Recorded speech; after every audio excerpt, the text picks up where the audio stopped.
Okay. What's going on, everybody? Welcome to Tone Talk with Mark Uzansky and Dave Friedman. Tonight, we have a special guest, a guest who I just recently met, and Dave and Mitch have been friends for a really long time. Mitch Colby, who has been in the industry for a really long time. We're really excited to have him. He and I talked last night, and he gave me a real big rundown of his career, and I was really quite impressed. And I'm really excited to talk with you, Mitch, about all the things that you've been doing. You mentioned working with Electro Harmonix, with Unicord, with Marshall for over 32 years. I'd love to get into that. Also working, owning the Park brand, as well as working with Jimmy Page recently on Sundragon amps. I mean, I think we can go for about 4 or 5 hours if that works for you. I'm just kidding. I know our fans are going to know exactly what I'm talking about. So Mitch Colby, thanks for joining us. And Dave, how are you? I'm good. I'm good. Thanks, Mitch. Thanks for coming on. Oh, you're welcome. Thanks for having me. I think I accosted you pretty early at NAMM and called you some explicit names. Yes, you did. In jest, but of course. All in good fun. All in good fun. Well, that's always good to hear. Yeah, NAMM was pretty exciting, I must say. Oh, I bet. Yeah. I actually can't, like I mentioned to you, I came by a few times to see the amp and actually see you, and you were real busy every time, and that was great. So glad to hear it. And the amp was a real success. So and Dave, how was NAMM for you? I know it was tiring. I know I'm still getting over it. Well, yeah. The fun part is getting sick on Saturday. That was good. So apparently someone, Pete Thorne, I think gave me his cold before NAMM. So I came down with it on Saturday because my guy that works for me, Jamie, also got it here while I was gone at NAMM, and he didn't go to NAMM. So I was like, I bet I know who gave it to us. It was Patient Zero. Everybody at NAMM. You're the cause of NAMthrax this year. I could have been a part. Yes, unfortunately, but I can't exactly bow out on Saturday morning. So yeah. So I hopped myself up on some Dayquil and a little scotch, and powered through. Yeah, you seemed fine Saturday. I didn't really notice. Well, that's good. I felt actually really bad Saturday. I felt slightly better on Sunday, but maybe that's because I had better Dayquil. I was pounding the liquid stuff. I was kind of floating around NAMM for those 2 days. Prescription. You got the prescription. If you watch some of the videos towards the end of NAMM, it was just like very lacking energy in the videos. That's because I was sick. Well, it's tough. I mean, I felt the same way. It's hard. I mean, what about you, Mitch? I mean, long days, right? Well, long days, but I find that my thought process gets better after a few days, and it's actually gets easier for that, because you know what you want to say about the products, and just because I had a couple of people interview me, and I could definitely see a big difference between the one they did Thursday morning and the one that was done on Sunday. Yeah, because after like 10 or 20 of them, at least for me, it's like, oh yeah, I know exactly what I'm going to say. That's exactly it. Walking through it again. And then someone like Henning comes in and licks something, and then you're like, how do I respond to that? Well, there was one point we threw Henning out of the room. I actually threw that video has yet to come out yet. Wait. Oh, really? It's funny. That's funny. I told Sammy he was fired too. Oh. It was all in good fun. I'm sure it was. I'm sure it was. Well, Mitch, tell us why NAMM was so exciting for you. Because I know why, but I'd love for everybody to hear it. So, well, how did this come up? Well, how did this come about? Oh, it's interesting. So first, I'll go about why NAMM was exciting. we weren't sure we were going to even bring the amp to NAMM because everything wasn't buttoned up.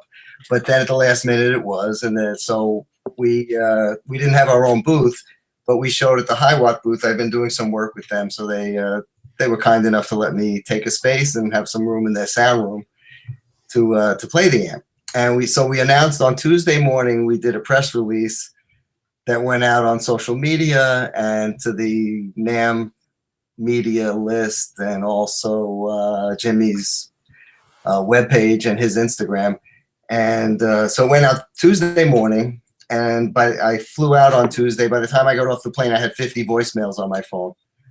And emails and text, and by Thursday the 50 limited edition amps were sold out. So it was not quite what we expected. It was just the avalanche. It was just crazy. Wow. Nice. By Thursday. Sorry, we don't need to be at NAMM now. Yeah, because the High Watt booth was one of the first booths that I stopped at, along the way. Actually, I think it was right before we hit the Friedman booth.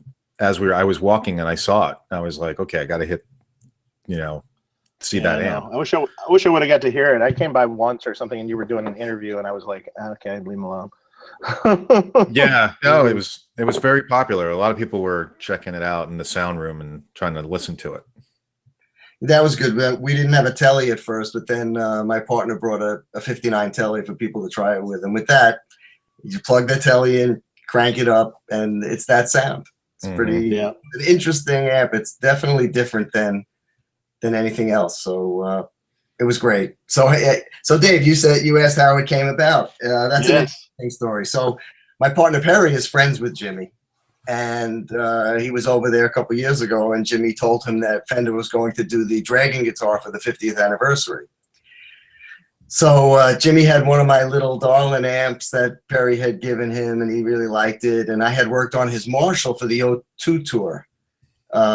Okay. Yeah, what happened there was the amp had been mangled by somebody, and Perry brought it over, and it had a replaced output transformer, and it had an effects loop built in, and it didn't sound like anything, and Jimmy hated it, so he gave it to Perry to bring over, and Perry brought it to me, and I just happened to have bought on eBay 100-watt vintage output transformer. I had it on the shelf when I brought it over, so we put that in.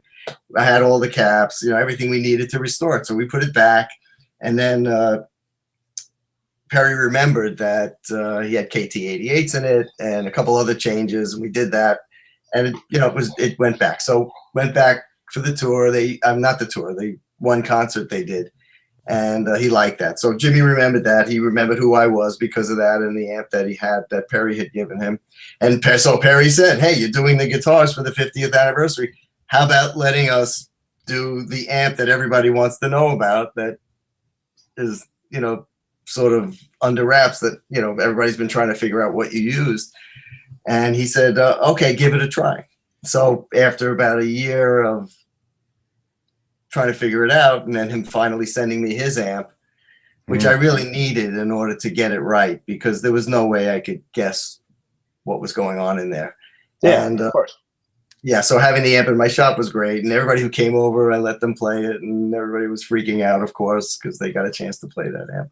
And over the years, he hadn't really changed it since. No changes since the album. It had one bad filter cap. That was it. Still worked perfectly and sounded great. Wow. And so we did it. I built one just like his, sent it over to him. He approved it, and then there you go. That's how we got to NAMM. Wow. That's amazing. That is so cool. And so they made 50 of them. Well, we didn't make them yet. So. Oh, okay. That's what I was saying. It was like a last minute thing to show at NAMM. We figured we would dole them out over the whole year. But since we sold them out, now we're saying we have to make them quicker. So I've been a busy bee for the last couple of weeks, and I'm going to be busy for the next few months until we get these done. And then that's exciting. Yeah, very exciting. And then we have some other things planned for the future. We're going to do another version of the amp that won't be signed, and it'll be a little bit different. But the goal is to get it to sound the same, and we use the same transformers and speaker, and maybe not all the new old stock tubes and new old stock parts like we're using in the limited edition version, but it'll be in a different kind of category. But it should be a great amp when we're done.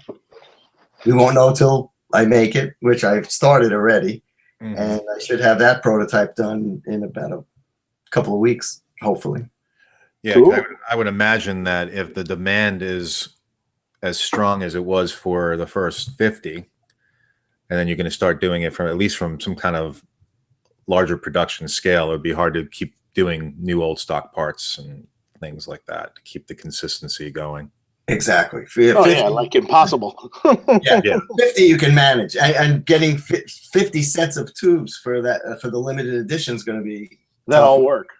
Yeah, we've got that all works. So and the tubes are he had 3 12AX7s, and they were all Mullards, 2 GE 6L6s, and a Mullard GZ34. So we've got almost all of them, but we'll find the rest in the next couple of weeks, it looks like. Wow, that's so cool. That's exciting. And then, like you said, Jimmy's going to sign them. Yeah, we'll have a plaque on the back that he's signing. Yeah, and they'll all be numbered, 1 through 50, and they'll be. We're putting a pamphlet together, a nice little brochure kind of thing with pictures of him with the old amp and the new amp, and some stories about his early career when he used the amp even before Led Zeppelin, and on the dates, and should be fun. That's awesome. Wow.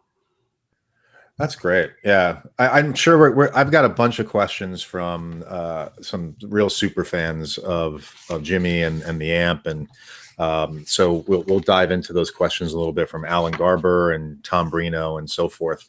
But if you don't mind, Mitch, if you could just take us back to how, as Dave says, how'd you get into this crazy business?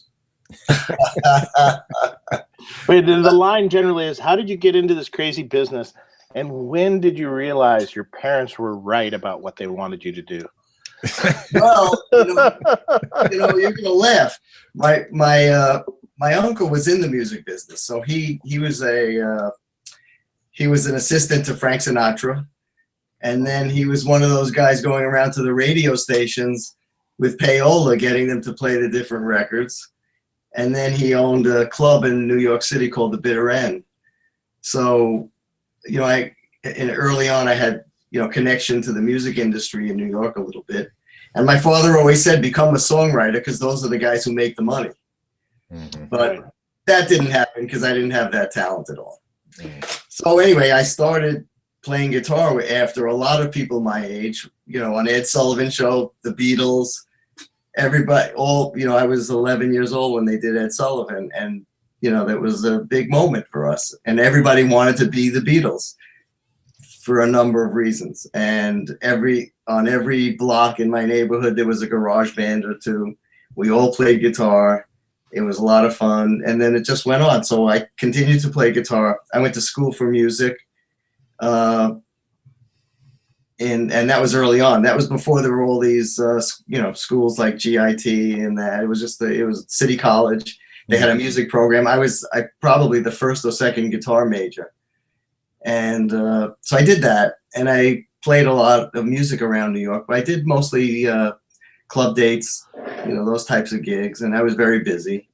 But I always loved gear. So since I was 13, when we got, first amp, second amp, things would break, and my father was a tinkerer, and we would fix the amps together. When they broke, he would show me this, that, and the other thing, and I got the Jack Dar book with the schematics, and just was really into it. And then you mentioned Electro Harmonix. So my first job in the music industry was in 1978. I went down to Electro Harmonix. They were on 23rd Street in Manhattan. And they said, "Are you here?" And what they would do down there is they would have a glass display case that had pedals in it, and they were seconds, and they would sell them direct to musicians right out of the showroom. So I would go down there and buy my pedals. So one day I go down, and they say, "Are you here for the interview?" And I said, "What interview?" They said, "Oh, we're interviewing for guys to, test pedals." I said, "Yeah, why not?" I'm here. So, yeah, I love pedals. So I did the interview, got the job. So I sat in a room, small room, maybe about the size of this room, and they would wheel in 100 small stones or 100 big muffs or 100 of these, and I would go through every one of them, plugging in, trying the knobs, making sure everything worked. And there was me and another guy, and they sold a lot of pedals back then. So I did that for 3 months, and then I got an interview at Unicord. Unicord was the Marshall distributor in Korg, and they also sold at the time Westbury guitars and amps, and they needed a product specialist. And what that entailed was, going around the country with the salesman, and, they would be selling the products, and I would help them demonstrate the products so the people would know what they were buying. So I was going around, and I would do shows, trade shows, and demonstrate the products at NAMM and things like that. And then also I would start to do some marketing things. So I learned how to write press releases and ads and work with the marketing people, work with the salespeople. And so it started out like that. Then they needed a product manager, and I became the product manager for all the guitar type products. So that included anything that was guitar related that Korg made, and all the Marshall products. And then 1985, Korg bought the company. And at that point, I became a VP of the guitar products. So anyway, I was at the company a long time. Wow. And always involved in product development. I used to travel to Japan 2 times a year and to England. I was at Marshall 2 to 4 times a year, every 2 months or every 4 months. And we would talk about what products they should make and what they should sound like, and, what the plan was for marketing, that type of stuff. So really close with Marshall for a long time. And then so I left in 2010. So I started out as product specialist. By the time I left, I was the executive vice president and chief marketing officer. And then in 2010, when I left, I didn't do much for 6 months, fiddled around. And then I got this opportunity to restore a huge collection of amplifiers that was on the East Coast. And they had 500 at the time. And so I did that part-time. And by the time I finished them, which was 5 years later, they had 750 amps. So they kept you busy. The best of the best of every, great brand. And that was a real learning experience. So as I did that, like 2 years after, like 2012, I was friendly. 750 amps, you said? Yeah. Between 2011 probably and 2017. And I did that while I was building my amp company, Colby and Park. So in 2011, I'm friends with Jim Weeder, and I said, Jim, hey, I go to these shows, everybody's making amplifiers, I can do it too. And then he said, well, if you want, I told him what my concept was for an amp, and he said, oh yeah, I love that concept. Let's do it together. So we worked together for a couple of years on this amp called the Colby Dual Tone Booster. So it was all hand wired, channel switching, separate EQ on each channel, built-in effects loop, really complex amp. And George Metropoulos helped. Dave mentioned George before. George helped me with that. He did the chassis design and some of the layout of the board. And without George's help, it would have been impossible. But anyway, with George and Jim and listening to the amp every week and going through this, that, and the other thing, replacing this one component, that one component. And he's, got his particular idea of what amp should sound like, and I have mine. Anyway, 2 years later, we came out with an amp. And that started my company. And then about a year later, a friend of mine said, hey, a friend of mine owns the Park trademark. And I said, no, that's impossible. Marshall owns it. He says, well, no, they don't. So he introduced me to his friend, and it turns out Marshall let the trademark lapse in the US, and he picked it up. And he was selling some small things under the Park name, and then we worked out a deal where I bought that from him. So that was for the US. And then I'm a little jealous of the Park name. That's cool. That is. If I would have bought that too. Yeah, I bet. Yeah. But you know what? You built a great brand, so don't be jealous at all. Well, I know, but I love Parks, so. Yeah, they're the other Marshall, kind of. Yep. And so then I guess Marshall realized just a little while ago that they weren't going to use Park, so they agreed to sell me their trademark. So now I own it for the world. So that's awesome. That's a good thing. So there you go. That's it. That's my career in a nutshell. And then the last thing with Jimmy Page, which just started a couple of years ago, we introduced an amp at NAMM. I have so many questions. So can we go back to Marshall? Sure. So when you were working at Marshall, like what were some of the highlights there of products that you worked on, products that they released, maybe products that they didn't release? I'm just curious, like, of your time there. What's some of the highlights? Well, one of the amps I'm really proud of was the JTM 45 offset, because at the time they weren't doing any hand-wired amps, and the product manager at the time was Richie Fleegler, and I came up with the concept for them to do hand-wired amps again. And we kind of forced them, I don't know about forced, but we pushed and pushed and pushed because they really didn't want to do it. And to the point where, a company the size of Marshall has to get worldwide approval, electrical approvals to sell anywhere. So they have to get CE and, CLA and CSA in Canada. And so that, they can't sell, they won't sell unless it's approved. So when they made that amp, they weren't sure it was going to sell or what, so they just made it for the U.S. market. They didn't make it for any of the rest of the world. That's the metal badge offset reissue, right? That's right. Yeah, I remember that. So yeah, we did that, and that was the start of them doing hand-wired amps again. So that's one thing I remember. Another one was Marshall had JCM 800 started about 1980. And, they sold a lot of those amps.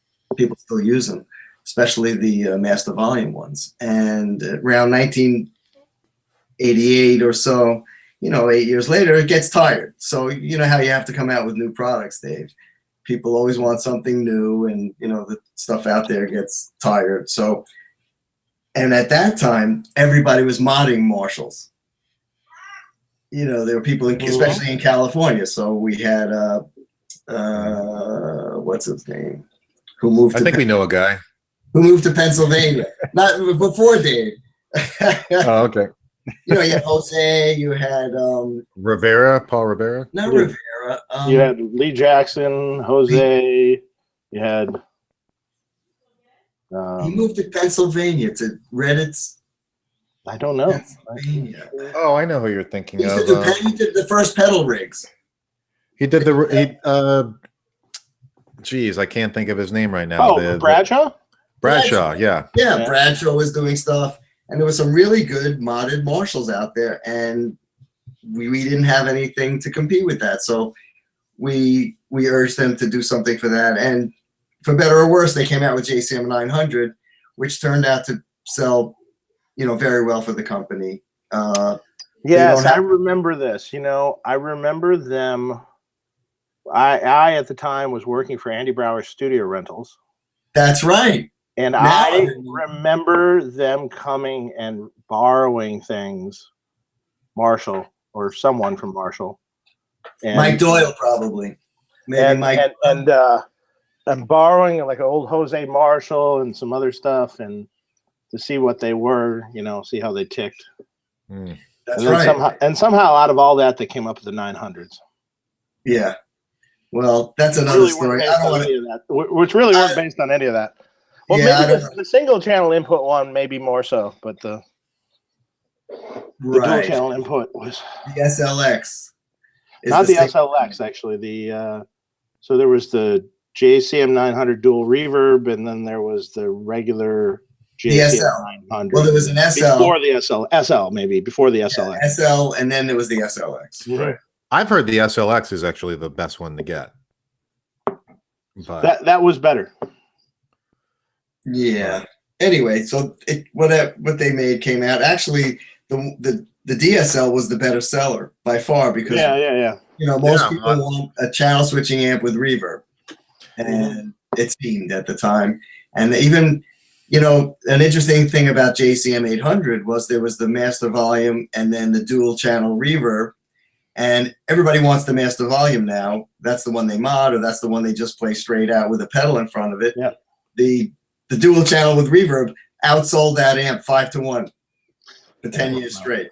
So there you go. And, you know, and then after that, the DSLs came out, the JCM 2000s, and this most surprising thing that most people don't know is there was the TSL, DSL, and then there was the JCM, the triple channel one.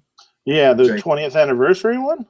No, not that one. There was one after the that. JVM.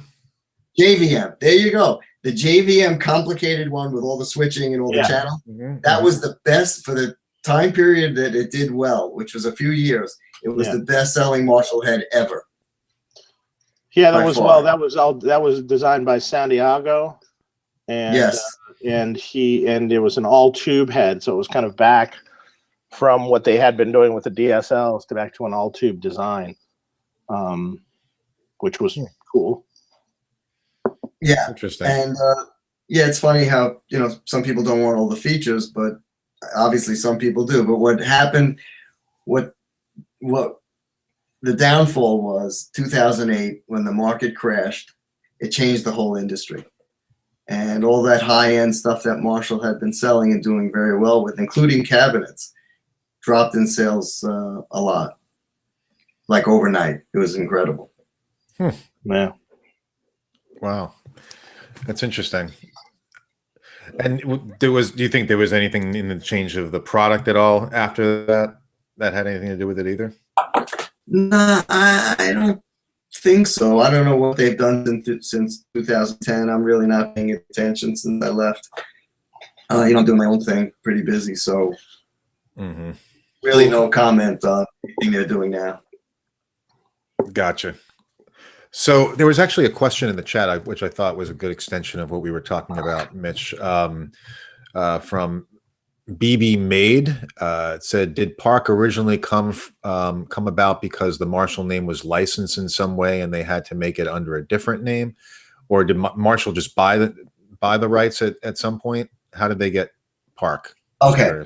Park, okay, Marshall started in 1962. And it was a very small company. Jim had a music store in London, and they were making amps, you know, one a week in the back. And so he was selling he started to make more, and he was selling them to other stores in the south of England.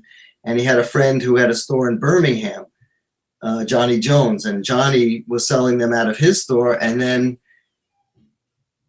distributing them north of his store, so the north of England.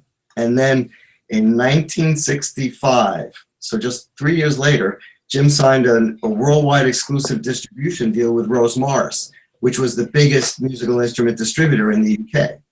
So since it was worldwide, now Marshalls were going through Rose Morris, even when sold in England. So Johnny Jones, his deal was out.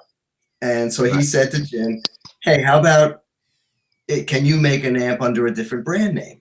So Jim looked at the contract he had with Rose Morris and says, well, it doesn't exclude that, so let's consider it. And Johnny Jones's wife's maiden name was Park. That's where the name came from. So what happened was Jim made in the beginning in 1965, he was making the same amps he was making as Marshalls with cosmetic differences and selling them as Parks through Johnny Jones, who sold them throughout England.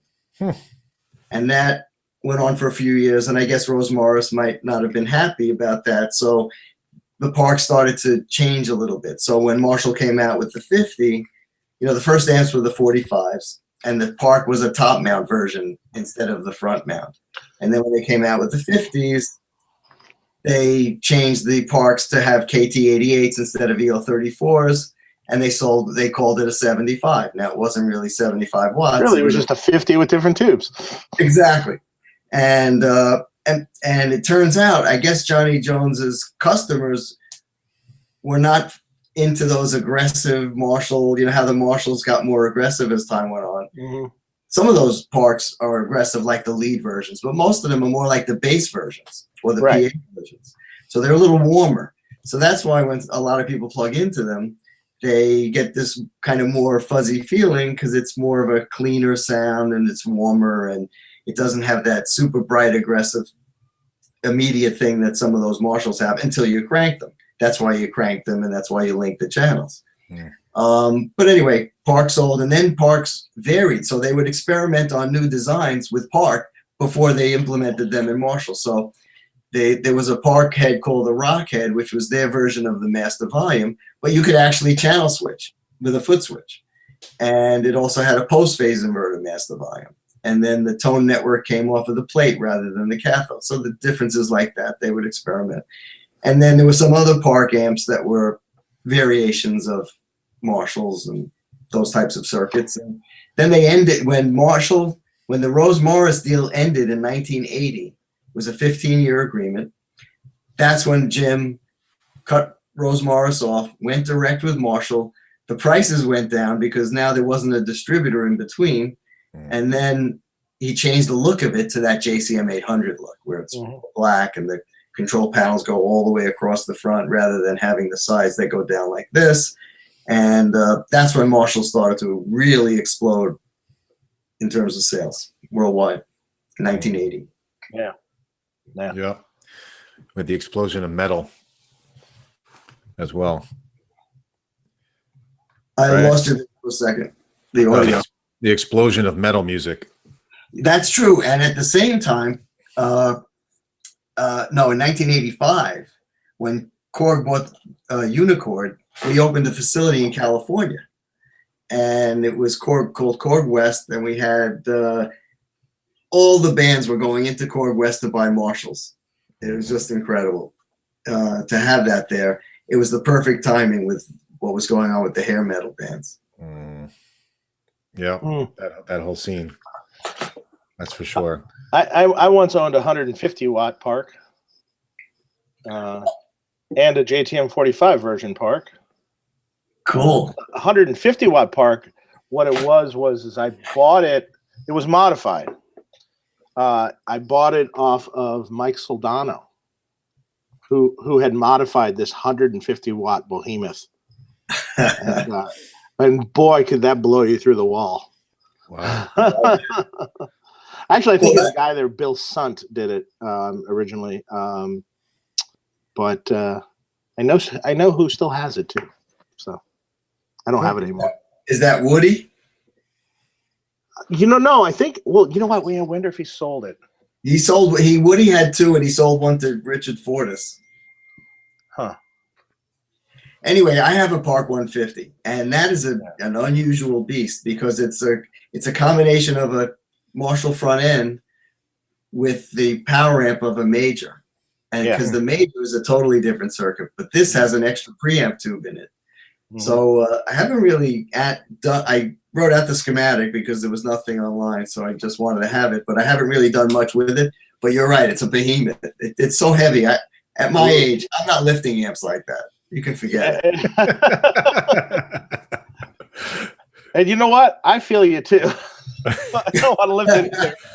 Yeah. A couple times we've had SVTs in for service, and I'm just like, oh God. The transformers are huge. Like you go ask your buddy, hey, come here, help me. Right. You need a lift for that. When you're a young man, you can just heft it up there. Yeah, no more. No more. Exactly. Now you throw your back up. Exactly. That's why we have big backs from doing it when we were young. Exactly. That's so true. So true. So there was a quick question here, which I was actually curious about if you were around during this time, from Jacob Cody. He said, can Mitch chime in on the JVM versus the Vintage Modern series? I think they were around the same time, but I'm not sure. Yes, they were around the same time. Two different designers, both were working at Marshall. Steve, it's escaping me now. But anyway, the Vintage Modern is a very nice amp. It's a little complicated for people because you've got the two volume controls, and one is for the highs and one is for the lows, and it's like blending the channels kind of on a vintage Marshall. Yeah, that's what it is. And it's a more simple amp, but like I said, JVM was the best-selling Marshall ever. Reason is, I guess, people like features, channel switching, a number of channels, reverb built in, optional MIDI, whatever, all this stuff. Well, Dave, you know that too, right? Yeah. Everybody wants all the options. Hey, look at that. Reza just sent me. There's a Park 150 on sale on Reverb right now. Yeah, you have to be careful with that because there were different versions. Now, the one I have is all hand wired. Some of them have a printed circuit board on the front end. Some of them don't have the extra gain stage, the extra tube. Yeah, so it's how do you gotta know? watch out. Yeah, like I said, they were experimenting back then, and Park was the experiment, and the 150 was absolutely an experiment because I've seen about 6 or 7 of them, and there's at least 2 or 3 different versions. This has. Oh, this is all hand wired. Good. Oh yeah, totally. Yeah, Marshall front end, exactly. Yeah, look at that. Huh. Yeah, all original. Looks like all the original mustard caps. It looks like. And what was really interesting is I'm just looking at the pictures that they sent. What's really interesting is the power tubes are original GECs. Nice. Now, they look a tad spent though, but yeah. Well, they don't make it like they used to. Oh, maybe one tube shoved in it that isn't from that era. 3 GECs, and there's 5 preamp tubes. Oh, there you go. That's probably a PA then. No. Wait, maybe. Oh yeah, it's PA. Wow, I didn't know they made a PA one. Yeah, 4 channels. Wow, look at that. But anyway, they want $4,600 for it. I'll sell mine for that. and mine's the lead one. There you go. If the only problem is they have to pick it up, I'm not shipping it. Exactly. You can't box that thing up safely. It's just too heavy. Yeah. Mitch, do you find that people contact you to fix their old Park amps? Yes, I've had a number Parks and Marshalls. Because Oh, I do have a lot of new old stock parts I've been collecting for the last 10 years. A lot of resistors and mustard caps and pyre resistors, Iskras. Of course, you have to use new filter caps, but all the stuff you need to make it sound right, I've got it. Mm-hmm. Well, that's good to have. That's cool. Although I'm not going to be able to do that much because I have to build these Sundragon amps. Yeah, right. Exactly. So why don't you go back to the Sundragon?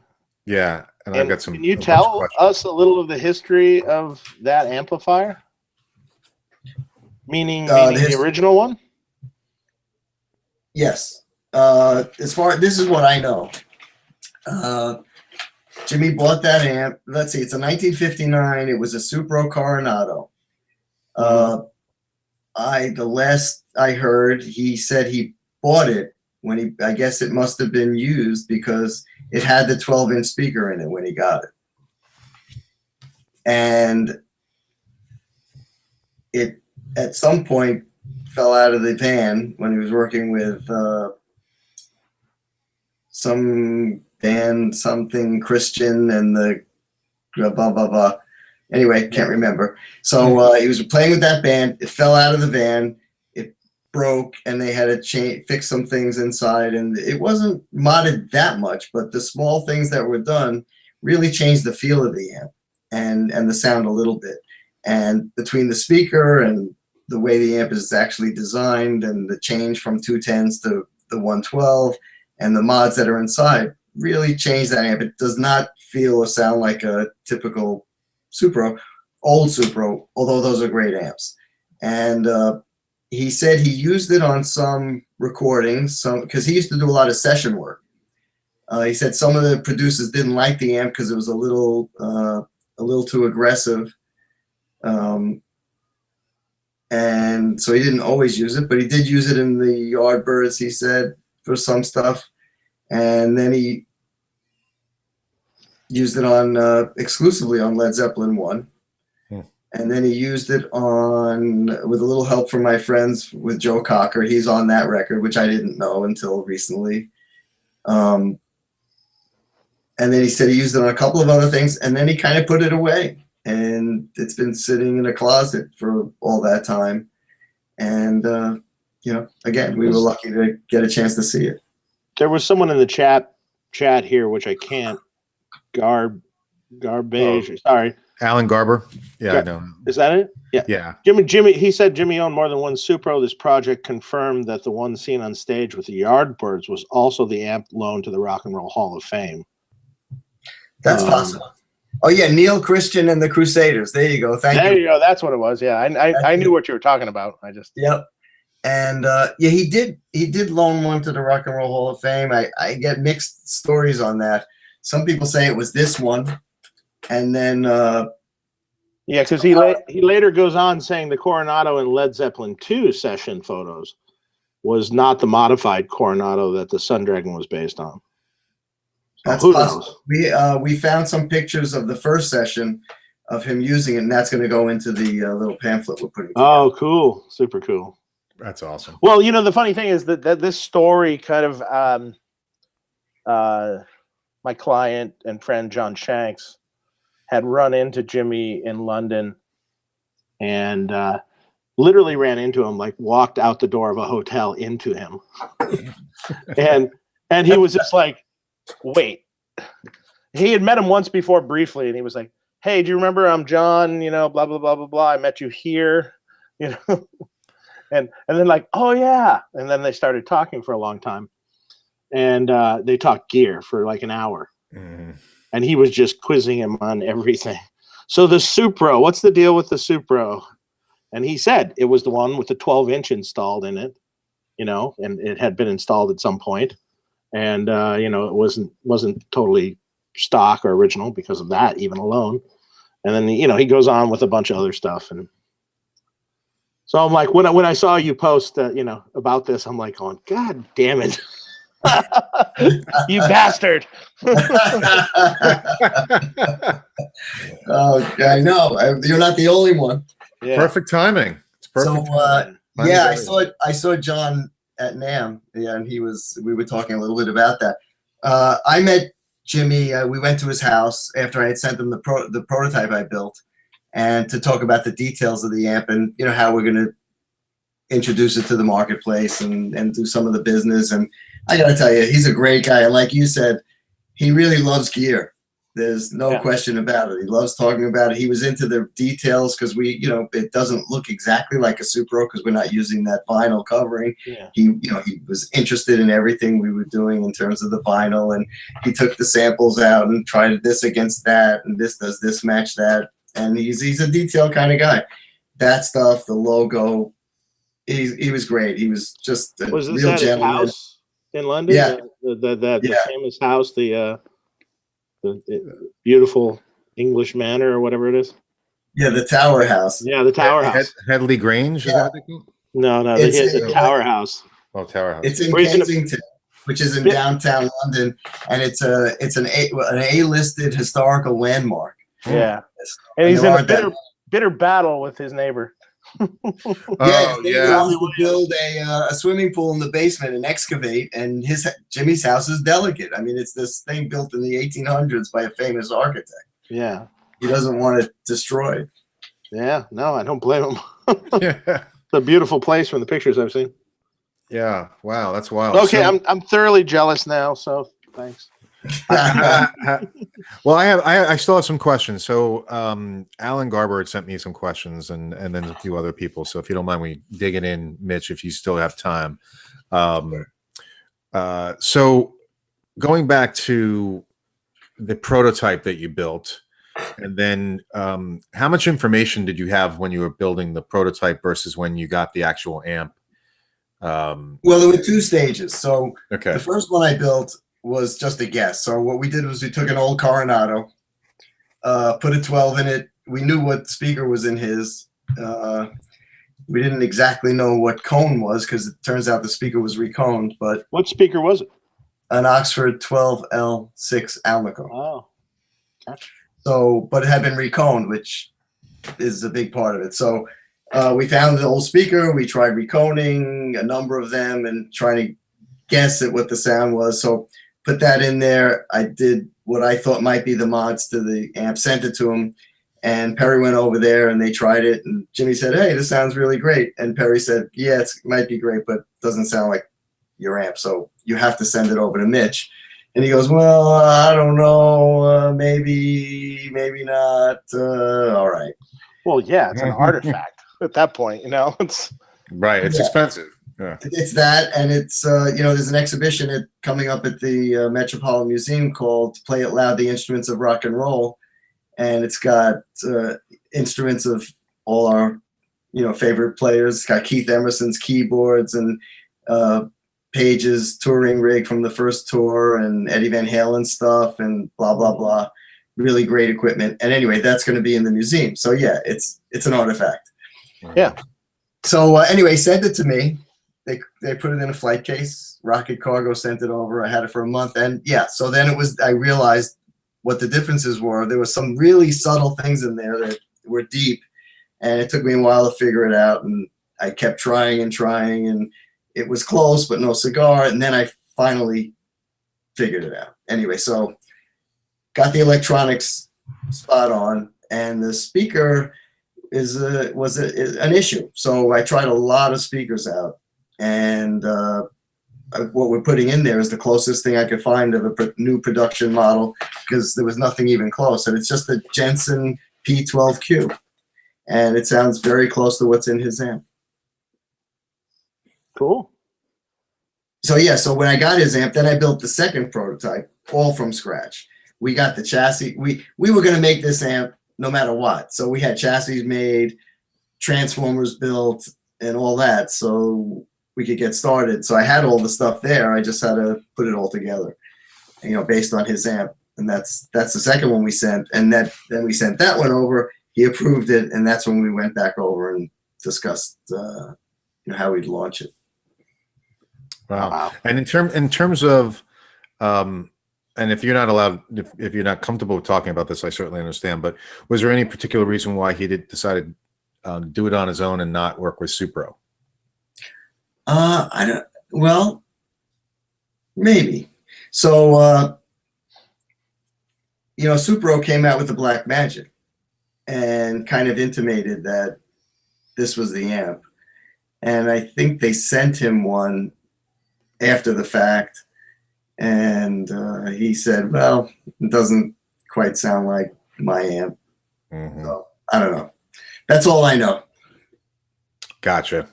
Anyway, okay. My friend Perry, I mentioned Perry before, and Perry is close friends with Jimmy, and I guess he just feels comfortable with Perry. Well, that's great. Hey, it worked out for me.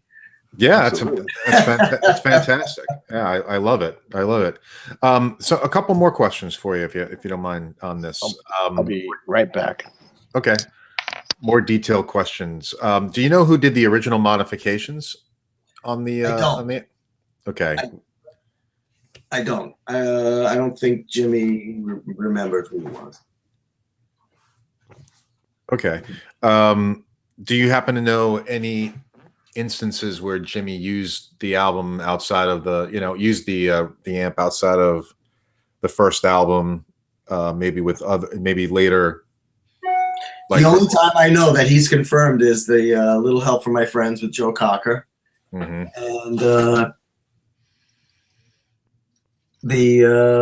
he did say some Yardbirds things, but he couldn't quite identify them. Okay, but that's all I know. Okay, because there was speculation potentially that maybe the solo to Stairway to Heaven was recorded with it. We thought it was, but he said no. Okay. All right. Did he happen to mention where he bought the original Supro? No, did not mention. But that's a good question. I'd like to know. Okay. So I'm sorry. What's that? Oh, I heard an echo. Nope. let's see. One other question from Tom Brino. He said, so the new old stock parts, was it a pain to get them, or are you using mostly your stock? Well, the new old stock parts for this amp are different than what I'm using in the Parks or in the Colbys. So what's in here? Well, it's a Supro amp, 1959. As you would imagine, most of the resistors are Allen Bradleys. Mm-hmm. And those are not that uncommon still in the US. They made them in the millions. And the capacitor, a lot of ceramic disc caps. And, you know, I measured everything in his amp so I could see where the drift was. Now, the question is, did it drift after he did Led Zeppelin 1 or before Led Zeppelin 1? So who knows? Right. But I had another Coronado, so I was able to compare the two. So basically, I figured, okay, this Coronado is the standard. His might be the anomaly because his sounds amazing. And so I kind of compromised in between and found, you know, kept buying parts and finding stuff. And that was close in tolerance to kind of close to what was in his amp for the most part. That's awesome. And in terms of the Jensen speaker that you're using, how close is it to the original? I would say 90%, which is a lot. Yeah. You know what I mean? There's some certain details of it, like that are a little bit different. His has, you know, and also don't forget the Jensen is a new speaker. So even if we break it in, it's not going to have that sweet top end that his has because he's been playing, you know, he played it with Neil Christian and the Crusaders. He played it a lot. He played it on the Led Zeppelin at the beginning. You know, that amp's been played. If you look at it, it's a wreck, and it's a wreck because he played it. So that speaker's been really well worn. A new speaker is not going to sound like that. This speaker might sound, you know, that little bit closer once it's really broken in and played for a lot of hours. Yeah, 90% is good. Good luck. Yeah, I mean, you're talking about. Let me tell you something. I was happy when I put that speaker in and found out how close it sounded because nothing else I tried sounded as close. Right. That's interesting. And let's see. So the new amp is the highest wattage in the new amp 8 watts? Well, it's about 8 watts. It's about 8 watts clean. Yeah, that's about it. And then, I mean, when it's overdriven, it's, I think, 15 or 16 watts max. Okay. All right. And what was the original? Same deal? His was, yeah. The original Coronado that's unmodded is probably 20 watts. Okay. Let me see. Okay. And then, so in terms of the Black Magic that was made, do you happen to know how, like, in terms of the sound, that how much different that amp sounded, or I don't know. Compare that? Like I said, I'm busy doing my own thing. I love Dave's amps. Everyone I played sounds great. I'm really not that interested. I'm just so busy. I haven't played the Supros. I have no comment on what they sound like. That's cool. That question was from Mark Hamstra, so I just wanted to go into the chat. So it was his fault. My guess would be they don't sound as good. Yeah, I mean, I heard the clip, one of the clips from Throwback, and they had a Telecaster, but it wasn't the old Telecaster that you were talking about, the 59. It still sounded really good. Like, so I was like, that sounds really cool. Actually, Throwback came over. It was Thursday morning, and we didn't have a Telecaster. That was a metal guitar with humbuckers that weighed about 9 pounds. Okay. I have to go back and watch the video, but all right. Well, that's certainly different. You should have just asked us. We were right next to you, and we had tellies. I should have. I didn't think of it. That's true. We had straight up tellies this year, so. Oh man, we could have brought one over. That's for sure. Yeah. And then in terms of the new ones that you're going to be making after the first 50, so the ones that are going to be larger, larger production to the masses, I imagine cheaper in price. You don't have a range in terms of what you think those are going to go for and what the differences are going to be. I know you touched on it a little bit earlier, but I think people are interested in if you know. Well, like I said, I'm working on that now. I'm going to build the first prototype within the next month. My plan for the first prototype will be same speaker, same transformers, same box, not new old stock parts and not new old stock tubes.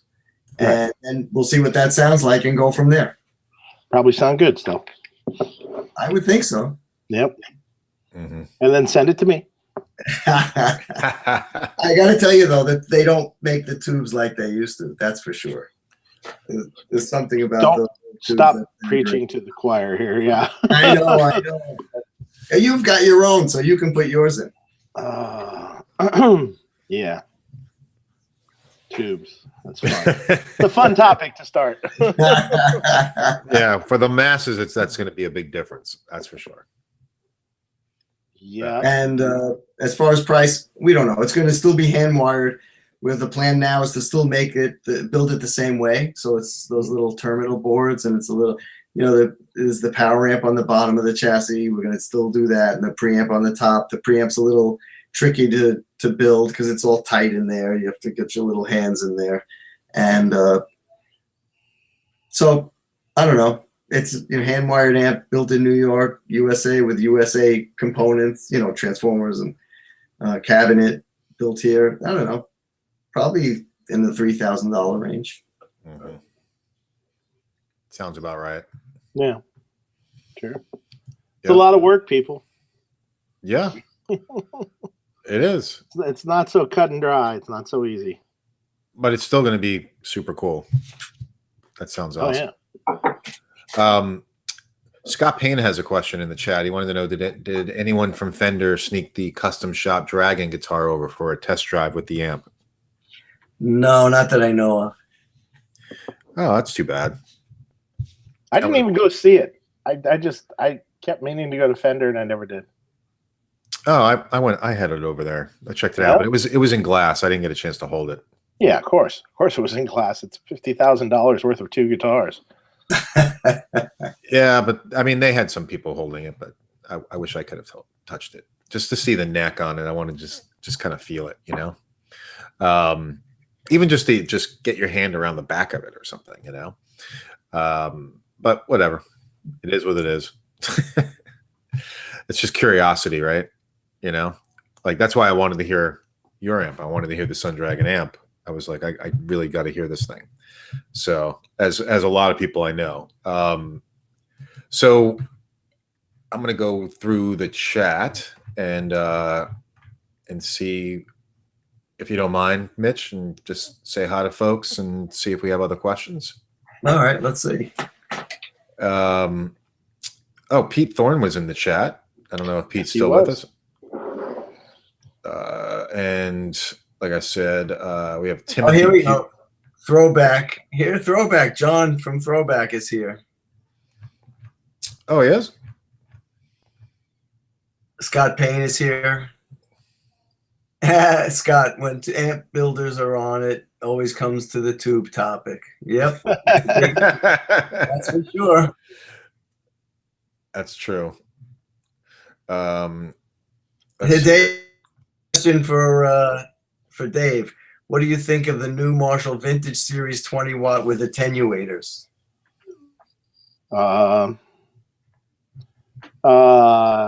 I don't know. I heard a couple clips that sounded pretty cool. Other than that, I'm not sure what they're doing for the attenuator part. Probably. Wait, are you asking with attenuators or what they're doing for the lower power mode in their amp? Well, Marshall Vintage Series 20 watt amp with attenuators. I don't know. He asked me too. I haven't tried them. I think there's a lower power mode on it, which is probably some sort of power scaling. It'll drop the voltage kind of thing, I would imagine. I don't know, but I recently did a little experiment on an amp where I made a 20-watt plexi, essentially, and see how close I could get it to my 50-watt Variact plexi. And hey, it was identical when I was done. So maybe that'll exist in the future. That's cool. Very cool. So, but 20 watts is still really loud. So I was going to say it's not a master volume. Well, no, non-master volume. So the funny thing is, the 20-watt un-Variact amp in the plexi mode sounded like my 50-watt Variact down to 90 volts, full up, same volume. So very cool. Almost exactly the same volume. It's interesting. Wow. That's the Brown sound. Yeah, right. There you go. That's what everybody wants. Mr. Eddie Van Halen, we have to thank for that. Let's see. I'm gonna. Hey, Mark. Yeah. Send a link to you know who. Okay. I can do that. He gonna try with his phone. Okay. Hopefully that works. Here we go. 20-watt Friedman Plexi. Take my money, Jacob Cody. I like the sound of that. Take my money. It's when we introduced the Double J Junior Jerry Cantrell 20-watt at the show. Essentially, I had people I was reading in some forums and stuff. It's just like right now throwing money at the screen. That's pretty much how I felt. Me and a couple other guys that I know were all like, yeah, especially there was at one point we were in the room and I don't know who was playing. I don't know who was playing, but some 90s riff, just, like Soundgarden and Alice came on, Alice in Chains stuff. And I was just like, all right, Dave, please just sell me one right now. It was really, really awesome. All right. I just sent the link to our friend. So we'll see. Might have, might not. Okay. No problem. So I don't know, man. Mitch, I'm excited for you. This whole thing with Jimmy Page is so cool. So moving forward, as you're going to be working closely with him, I'd imagine, on getting all the rest of the amps finalized, and then the larger production models and everything like that. I imagine he's involved in the business, or just involved in the amp, or are you guys going to be coming out with more amps after this, or just curious. He's involved in the business, which we're really happy about, because that he's interested in also being involved in some new products. So it's something that can have a lot of legs, and is just like a dream, for us, for Perry and myself. So yeah, there'll be more. That's awesome. I'm glad that he's really interested in doing it. As far as the production model, he's got to approve everything. Before anything goes into production, he's got to play it, do it in the studio, and then really listen to it, and then give it his okay. Mm-hmm. That's so cool. Now the 50 amps that were sold, I know that we talked about, like, the ones that they're all gone. Is that mostly collectors? Is it like, famous people? Or is it people who are just super, I'm just curious. You don't have to divulge anything like that. Does it mostly go to Japan? Well, that's an interesting question. So it's all of the above, really. So as you can imagine, I have dealers. The dealers were interested, the ones that sell, higher end boutique stuff. And we sold a few to dealers, maybe 5 or 6 to these guys, but they could only have one. It was basically for themselves, and they paid the same price everybody else paid. And then we had some artists contact us. I guess it's okay to reveal their names. Steve Vai Kirk Right. Hammett, James Hetfield, John Resnick of the Goo Goo Dolls, and that's about it, I think, for artists. And then just some crazed Jimmy Page fans. A couple of people who had bought the guitars wanted to have the amp with it. And then one went to Japan that I know of. One's going to France. And, you know, people who contacted me really quickly, the ones I could get back to who, you know, really wanted it, they got it. But not too many, because, you know, you can imagine between Perry and myself, we have a lot of contacts and people we know who were interested in it and contacted us right away. Maybe like, I'm going to pull the money together and get that done. You know, that's a great opportunity. That's so cool. Now, how many guitars do they make? Do you know? They did 50 also, 50 pairs for the 50th anniversary. That's so cool. No lefties, Mark. Sorry. Yeah. You play it upside down. That's true. That's true. Sorry, you can't. You're not going to be able to spend the $50,000 for the. No, It's a lot. it's yeah, that's crazy. It's just amazing. That's so cool. I'm excited for you, Mitch. I know we're hitting up on the hour, and I want to be respectful of your time. But we have probably a lot more questions to go through. Let's see. Here's a question from John Guinan. When recreating an amp using new old stock components, is there a shadow over the reliability and lifespan of the components? So, well, there's a small shadow. I've been building Park amps since 2013 or 14, and I use most of the amps I build have new old stock capacitors and resistors. And in the building of all the amps I built, and I do about, it's just me, so I do about 50 amps a year. I've had one in the building that had a bad capacitor. And then so far, knock on wood, the only problems I've had goes back to that tube conversation. You have to remember, people, that these NOS parts are actually better made than anything now. So they have that going for you. But then there's the tube problem. Yes, there's that. Yeah, that's the issue. I don't put new all stock tubes in the Park, so. Oh no! Hey, it's George. Hey, George. Hey, Mitch. Dude, What's up?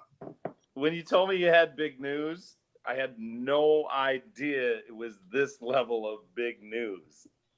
Are you kidding me? Yeah. You should have heard what I called him the first day of NAMM. You ass! No.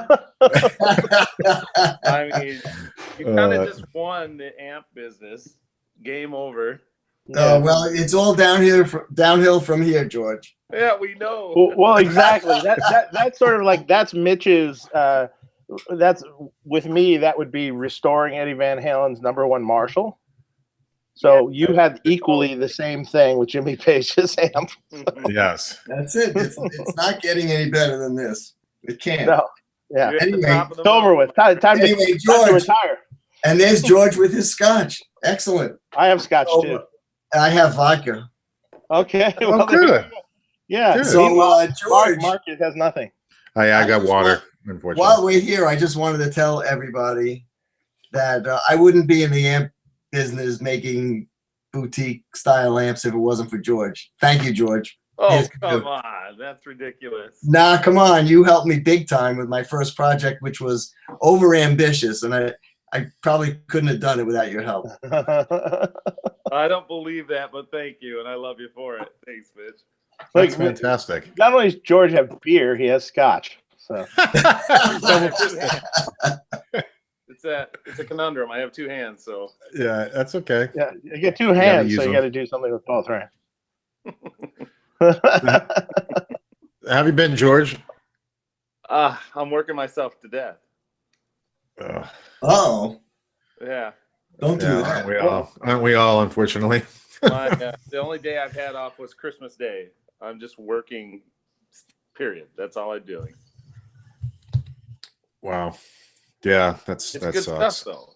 It's a lot of work, but it's good stuff, and it's for a client. I have an NDA, so I can't disclose who it's for, but it's good work. It's design work. I get to stretch my my creativity, and then I don't have to go to NAMM. He has to go to NAMM and show the stuff, so it worked out great. Oh, that's awesome. You win, George. Ha! I don't know about all that. Yeah, I don't have to go to NAMM. That's the big one. That's awesome. But I also saw you came out with a pedal recently, right? Yeah, we finally got the Super Boost pedal on the street. Very cool. Nice. Awesome.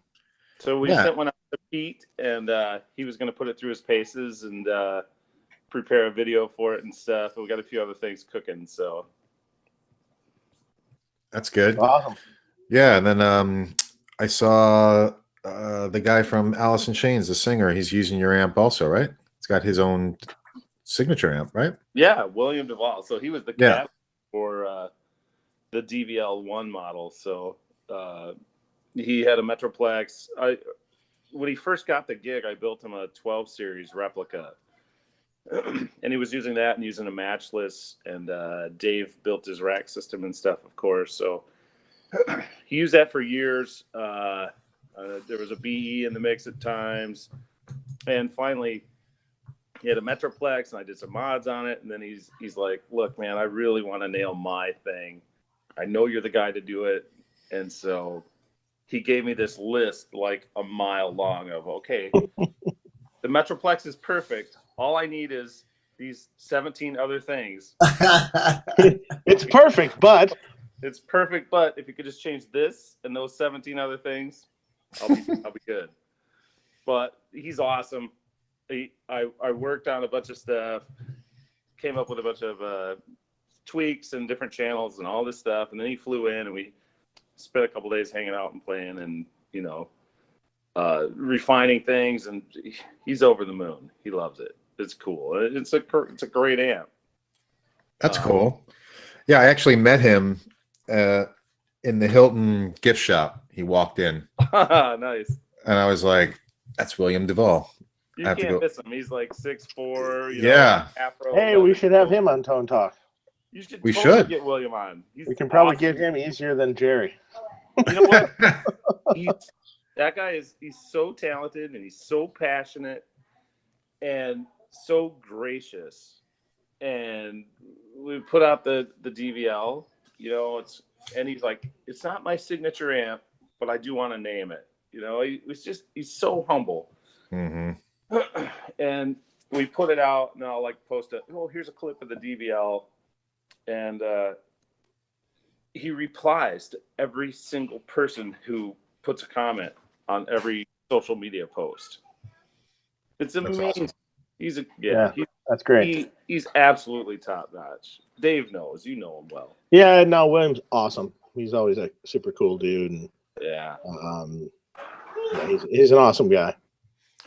Hey Dave, you know that Tom Brino actually found one of William Duvall's old Les Paul Deluxes. You're kidding me. And yeah, well, it wasn't stolen. It wasn't stolen from him. Oh, okay. It wasn't stolen. He sold it to somebody, but Tom owns it now, which is a Les Paul, and he proved it with pictures and everything. And he bought it. Yeah. Tom likes to research this stuff, doesn't he? Yeah. He's like, it was missing a tuning peg and a changed tuning peg, and one of the, he was showing me all the details. I was like, wow. Hey, we have one question I have to answer here. Oh yeah, the super chat. The Mark said something in super chat here. So Dave specifically regarding the high gain, how's the 100 Deluxe versus Butter Slacks with all the mods you did for Ryan Fluff Bruce? Any reasons to buy both?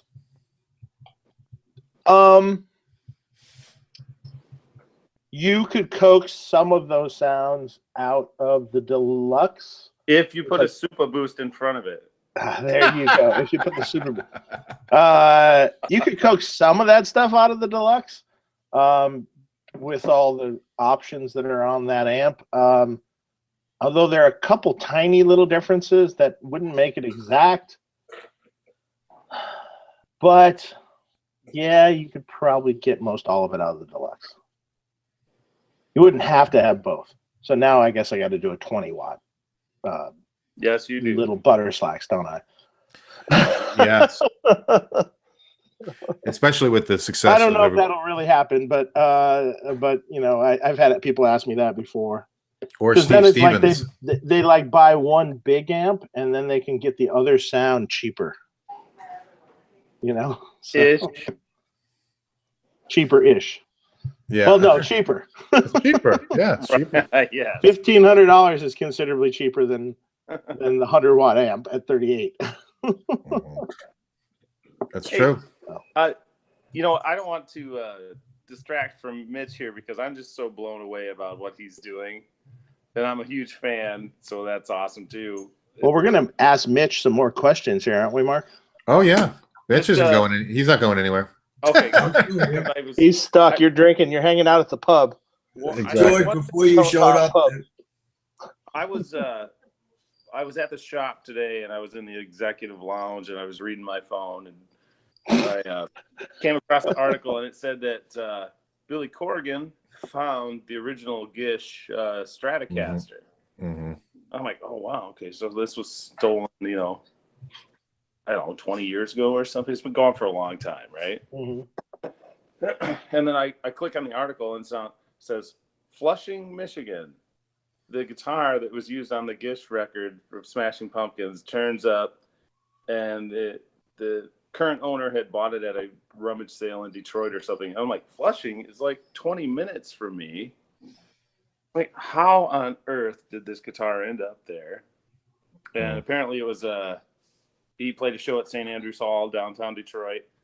The guitar walks out the back door. It's in a closet for, you know, a decade or more. Somebody buys it at a rummage sale, and it goes in another closet.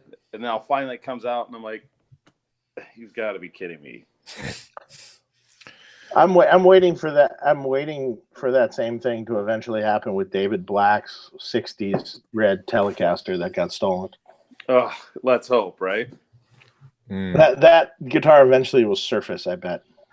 It needs to. It's in Detroit somewhere. You would think. Yeah. Okay, Maybe. So back to Mitch. So back to Mitch. Yeah. So that's okay. We talked a lot about me before. Mitch, so Mitch, Mitch was sipping his drink. So Mitch, you worked at Vox too, right? Yeah. Well, yeah. What happened was in 1992, Korg bought their distributor in the UK, and that was Rose Morris at the time. What was left of Rose Morris, they were the Korg distributor, and they owned a couple of other companies, including Vox. They owned a music store on Denmark Street. They owned a mouthpiece company called Berg Larson and a couple other things. And they sold all that off, and they wanted to sell Vox. And I said, whoa, wait a minute. Because Vox wasn't doing much at the time. And so basically I said, yeah, let me get some stuff done. So at the time, and he just passed away, Jim Dunlop, sadly. Yes. Jim Dunlop had the tooling for the wah-wahs in Europe, that the original wah-wah tooling from Italy. Oh, so wow. Jim and I, Jim agreed to make some Vox wahs, and we were going to use that tooling, but it turned out the tooling was just shot. The housings that came out really didn't look well, and we said, all right, just make them in the U.S. with your tooling there, because he had, good tooling. So Jim Dunlop made the first Vox wahs, reissue wahs, which the originals were the V846. We called it the V847. Right. And then the next thing was I went to Jim Marshall and said, hey, Jim, you should make AC30s for us. And he said, no, I don't want to do that. You should just give me Vox, and, I'll take care of it. And I said, well, that's not, we're not going to do that. You should make AC30s for us. And the reason is we're going to make AC30s. Korg owns Vox now. If you don't make it, we're going to have to go somewhere else because we don't have an amp manufacturing company. And this went on for about 2 years, and he finally said, all right, I'll make them. And so we made AC30s at the Marshall factory, and then we made AC15s, which is a new design with, it wasn't like the old one. It was based on 12AX7s, no EF86, and it had tremolo and reverb built in, and it was a nice little amp. And then that went on for quite a while. And then Korg, sales did well. The company was doing well. And then Korg, after a while, Korg got more interested in Japan. And that's when we started to come out with the modeling amps like the Valvetronics. Anyway, so, and then it became a real big team of people, and Vox is doing very well now. So yeah, I was part of bringing Vox back starting in 1992. That's awesome. That era. Yeah, I mean. And here somebody said, hey, Mitch, are you the guy who was friends with Tony Bruno? The answer is yes. Tony's a good friend of mine. He used to live in Queens. He's in Florida now. And we designed that. There was an AC30 hand-wired that Marshall made, a limited edition, and we designed that together. Those were good. Yeah, that was the first amp that I can say that I designed. Yeah, But, that was good. That was a good one. The hand-wired ones were good. Yeah, that was a nice amp. I still have one of the prototypes. Yeah, that was a good amp. Proud of that. And yeah, Tony's great. He's an old friend of mine. He's a character, and he's a great guy, and he builds really nice amps. Cool. There's a question from Rosemary Rena. It says, hey, Mitch, can you tell us about the Beatles Shea Stadium amps? I'm not sure if you know anything about them. I saw that question, and I don't, unfortunately. Okay. I know they were Voxes. By the way, this is as an aside to that, is I saw the Beatles as a kid. My father took my sister and myself to see the Beatles at Forest Hills Tennis Stadium. Wow. And we couldn't hear a thing. all you could hear were the girls screaming, and you'd see flashes of these little brownie cameras. Of course, they couldn't get the pictures because they were too far away. But yeah, anyway, we went to see the Beatles. It was a spectacle. Couldn't hear anything. What year was that? I had it back. I don't know. I must have been 12, so 65. Wow, amazing.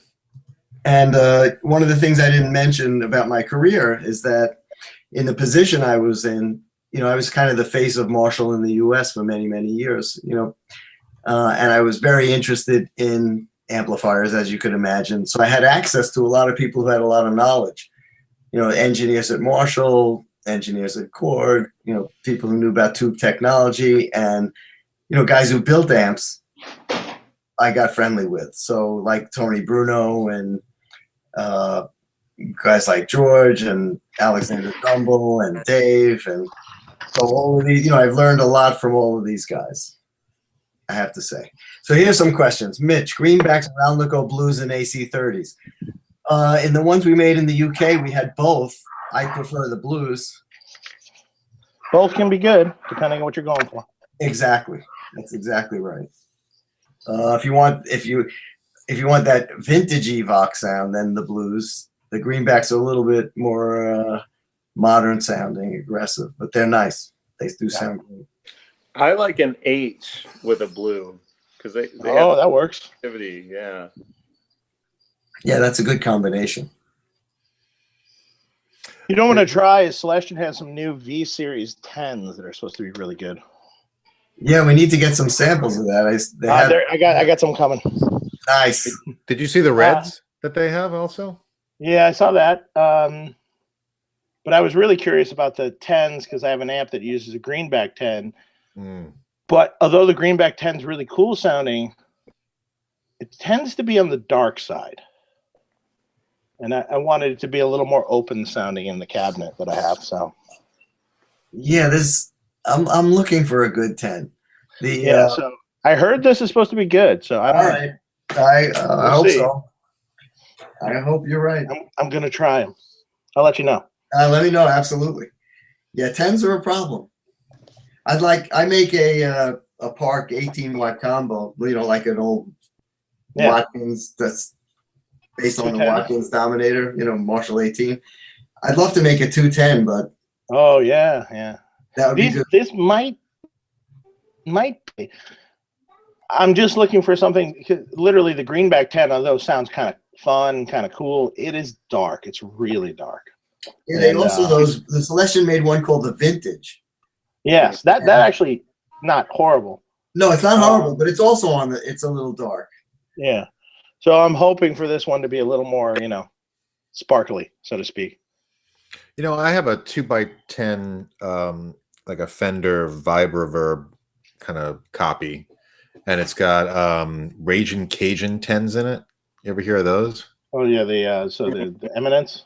Yeah, Eminence. Yeah, I haven't listened to a lot of Eminence stuff, so generally I shy away from Eminence.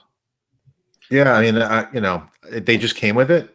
They actually do sound really, really good. They are very clear and chimey, and I remember Fender. I remember years ago we used to use a lot of those Kendrick 10s. I'm not sure who made them. Not in my company, but like the Kendrick 10s used to sound cool in super reverbs and things. Interesting. I wonder who made those. I don't know. know. No idea. No idea at all. Speakers. It was a really odd shaped cone. It wasn't a standard off the shelf. It definitely wasn't like a Kurt Mueller or something. It was a. Was it one of those curved cones? Yeah. And no ribs. I had one that had no ribs for sure, and this is going back 20 years maybe, but yeah, really the bottom of the cone by the voice coil came way up before it flared out and went to the the surround part. It was really cool sounding speaker too. Oh, look at this. We got an answer. See, someone always answers our questions here. Also, it goes two ways. WGS speakers made Kendrick. Really? Excellent. Interesting. Yeah, that is interesting. That goes back a long way. Yeah, I didn't even know they made speakers back then. Yeah, I didn't either. So. So somebody needs to chime in and say when WGS started, because that's a trivia item. I remember seeing them for the first time at a Nashville NAMM, and they were upstairs near the exit.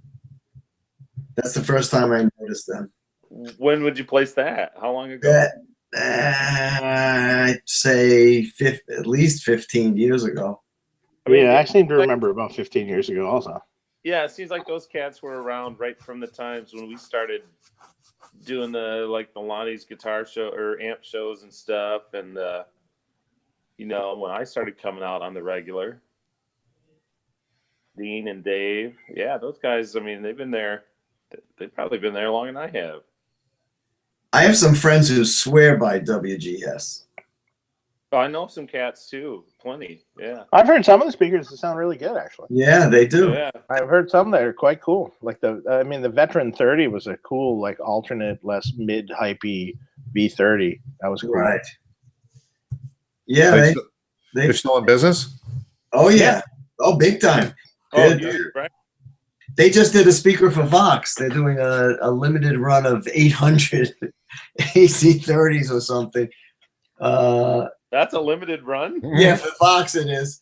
It might have been a 15, but with a warehouse speaker, and it sounded. I tried. It sounded really, really good. Especially, it was a 15, and it had the normal channel sounded really beautiful with that speaker because it was a little brighter than a greenback, and it just had this really, really nice clean sound on the normal channel. I know a little bit about that. I don't know how much I'm supposed to say, but yeah, and that was. Major kudos to those guys for landing that. That's awesome. Yeah, that's great. Hey, if you guys, I've been kind of like off the radar, and I've been working so much that I forget what day it is. But today's Friday. Okay, good to know. It's some date in February. It's cold as hell here, so that's in check. It's actually cold here. It's not I here. dipped my toe Warm. back into Facebook a little bit, and this new this group has popped up, and it's 1960s JTM amplifiers. Oh, I haven't seen that. Oh, dude, you got to get on this. These guys, they're posting stuff. You know, I had a lot of the pictures that wound up on Amp Archives and all that stuff, and these guys are posting stuff that like every single thing on there is so drool worthy and just ridiculous. It's like, oh, I'm going. I'm done. oh, before I get out of bed in the morning, I like grab my phone and I'm like catching these, you know. What is it now? It's a page that's just dedicated to 62 Marshalls. Facebook page, right? It's a Facebook group. Yeah. Group. Okay. Yeah, JTM amps or whatever. It's like there's like a. It's so awesome. They're like. Is there one guy from Hawaii? I'm not sure. There's a lot of there's some North American cats. There's some European cats. You know, but it's all these. I mean, like every amp on there is just ridiculous. It's awesome. I don't remember the exact name. I'll look it up maybe and I'll put it in the comments or something, because like before I get out of bed every morning, I grab my phone and I'm like, oh my God, look at this, you know. That's cool.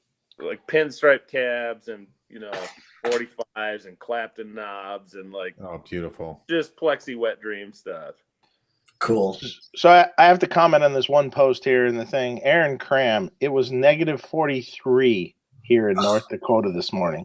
Brutal. Ambient temperature, not wind chill. Oh, that's insane. You, my friend, need to move. Yeah, I can never live there. Could never move somewhere, anywhere that's at least 5 degrees. Yeah. Whatever you did in your past life to be to that in this life, you're forgiven. I often wonder, I go, who chooses to live in Minnesota and North Dakota and stuff? I mean, I'm okay with cold, Michigan cold, but North Dakota and Minnesota, that's on a different level. I have a friend who lives in Alaska who keeps asking me to get my family out to come visit in Alaska. I'm like, we'll just go in the summer. Well, even still, it's just too far. It's too far. Oh, you should go. It's supposed to be beautiful. I know. Yeah. And I have one more. You don't sound too enthusiastic. No, I don't want to go. Or you could just go to Italy or something. That's what if I'm going to travel that far, that's what yeah. That's yeah. Oh wait, let me just answer this question quick from Super Chat on Mark again. It's along the lines of that same question. So Mark was asking, thanks, can I get both? Wait, I'm not sure what you mean. He goes, can you elaborate a little more on the mods to Ryan Bruce's amp? I'm assuming, and how it compares. Essentially, Ryan Bruce's amp, it has a mod to make the clean channel cleaner on his butter slacks. Meaning the clipping circuit is taken off when the switch is switched in a certain direction. So it's basically that kind of a clean plexi channel. And the other mods is just a frequency shift on the presence pot, which is just a different capacitor value. So the presence is more in the mid-range or more higher end. And then the other thing is a response. What was that? Yeah, you know all about this shit. And the other thing was a variable negative feedback switch or knob. I can't remember what I put on his amp. So like I said, the deluxe pretty much does most all of that, except maybe the higher gain version of the clean channel. So there you go. Wait, okay. Back to scheduled program. Yeah, high gain clean channel. All right. But the Butter Slacks amp, or Bill Kelleher's amp, the clean channel is by no means clean. It is dirty and maybe even pretty dirty. And then it gets even dirtier and then stupid dirty. So, you know, that's the way it pans out for that amp. So I have a question going back, and because we were talking about the Telly, wasn't that Telly, Jimmy Page's Telly, stolen from him also at one point? No, not that I know of. He had a Les Paul stolen, black custom. Okay, but he's always had the Dragon Telly. Well, the story goes, as far as I understand, which could be wrong. The Dragon Telly started off as the mirrored Telly in the Yardbirds. And then it was painted with the dragon added to the mirrored telly. I think this is right. And then later he stopped using it. He was using Les Pauls, and while he was on tour, one of his friends decided that it would be a good idea to repaint the guitar for him. So he came home to the guitar a different entire color, and it was not the same guitar again. So from what I understand, and again, I could be wrong, that neck was moved to a different telly body, which is the brown Telecaster you see on a lot of the latter Zeppelin stuff with the B-bender in it. And so that's what I know. All of it could be wrong. But I heard something who hung similar. out with him. But I did talk to someone at Fender about it a little bit, so kind of echoed the same thing. Yeah, I heard the same story, that it was painted and then it needed to be restored back to the Dragon Telly painting. Yeah. And Gotcha. Well, that's why Jimmy was reluctant to send any of his gear anywhere, because it always got screwed up. Like his Marshall had wound up with an effects loop in it, and all kinds of stuff.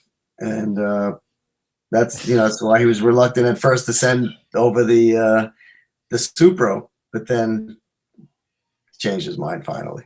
So, Mitch, how about the live Marshall heads and all the myths about the mods on those, and the rumor that those were ex-Jimi Hendrix heads and stuff like that? I don't know if they were. I didn't ask him that if they were ex-Hendrix heads, but what he told me was he was using the Fox 4120 heads, which are the hybrid series with the transonic cabinets, because he wanted to be different than anybody else. And but he said that the guys who were in charge of the equipment on the tour said, look, you really need to have Marshalls, because if anything goes down, we can get this stuff wherever we are in the world. It's easier for us. We can't find 4120s. They're nowhere. And transonic cabinets, forget it. So that's when he started using Marshall.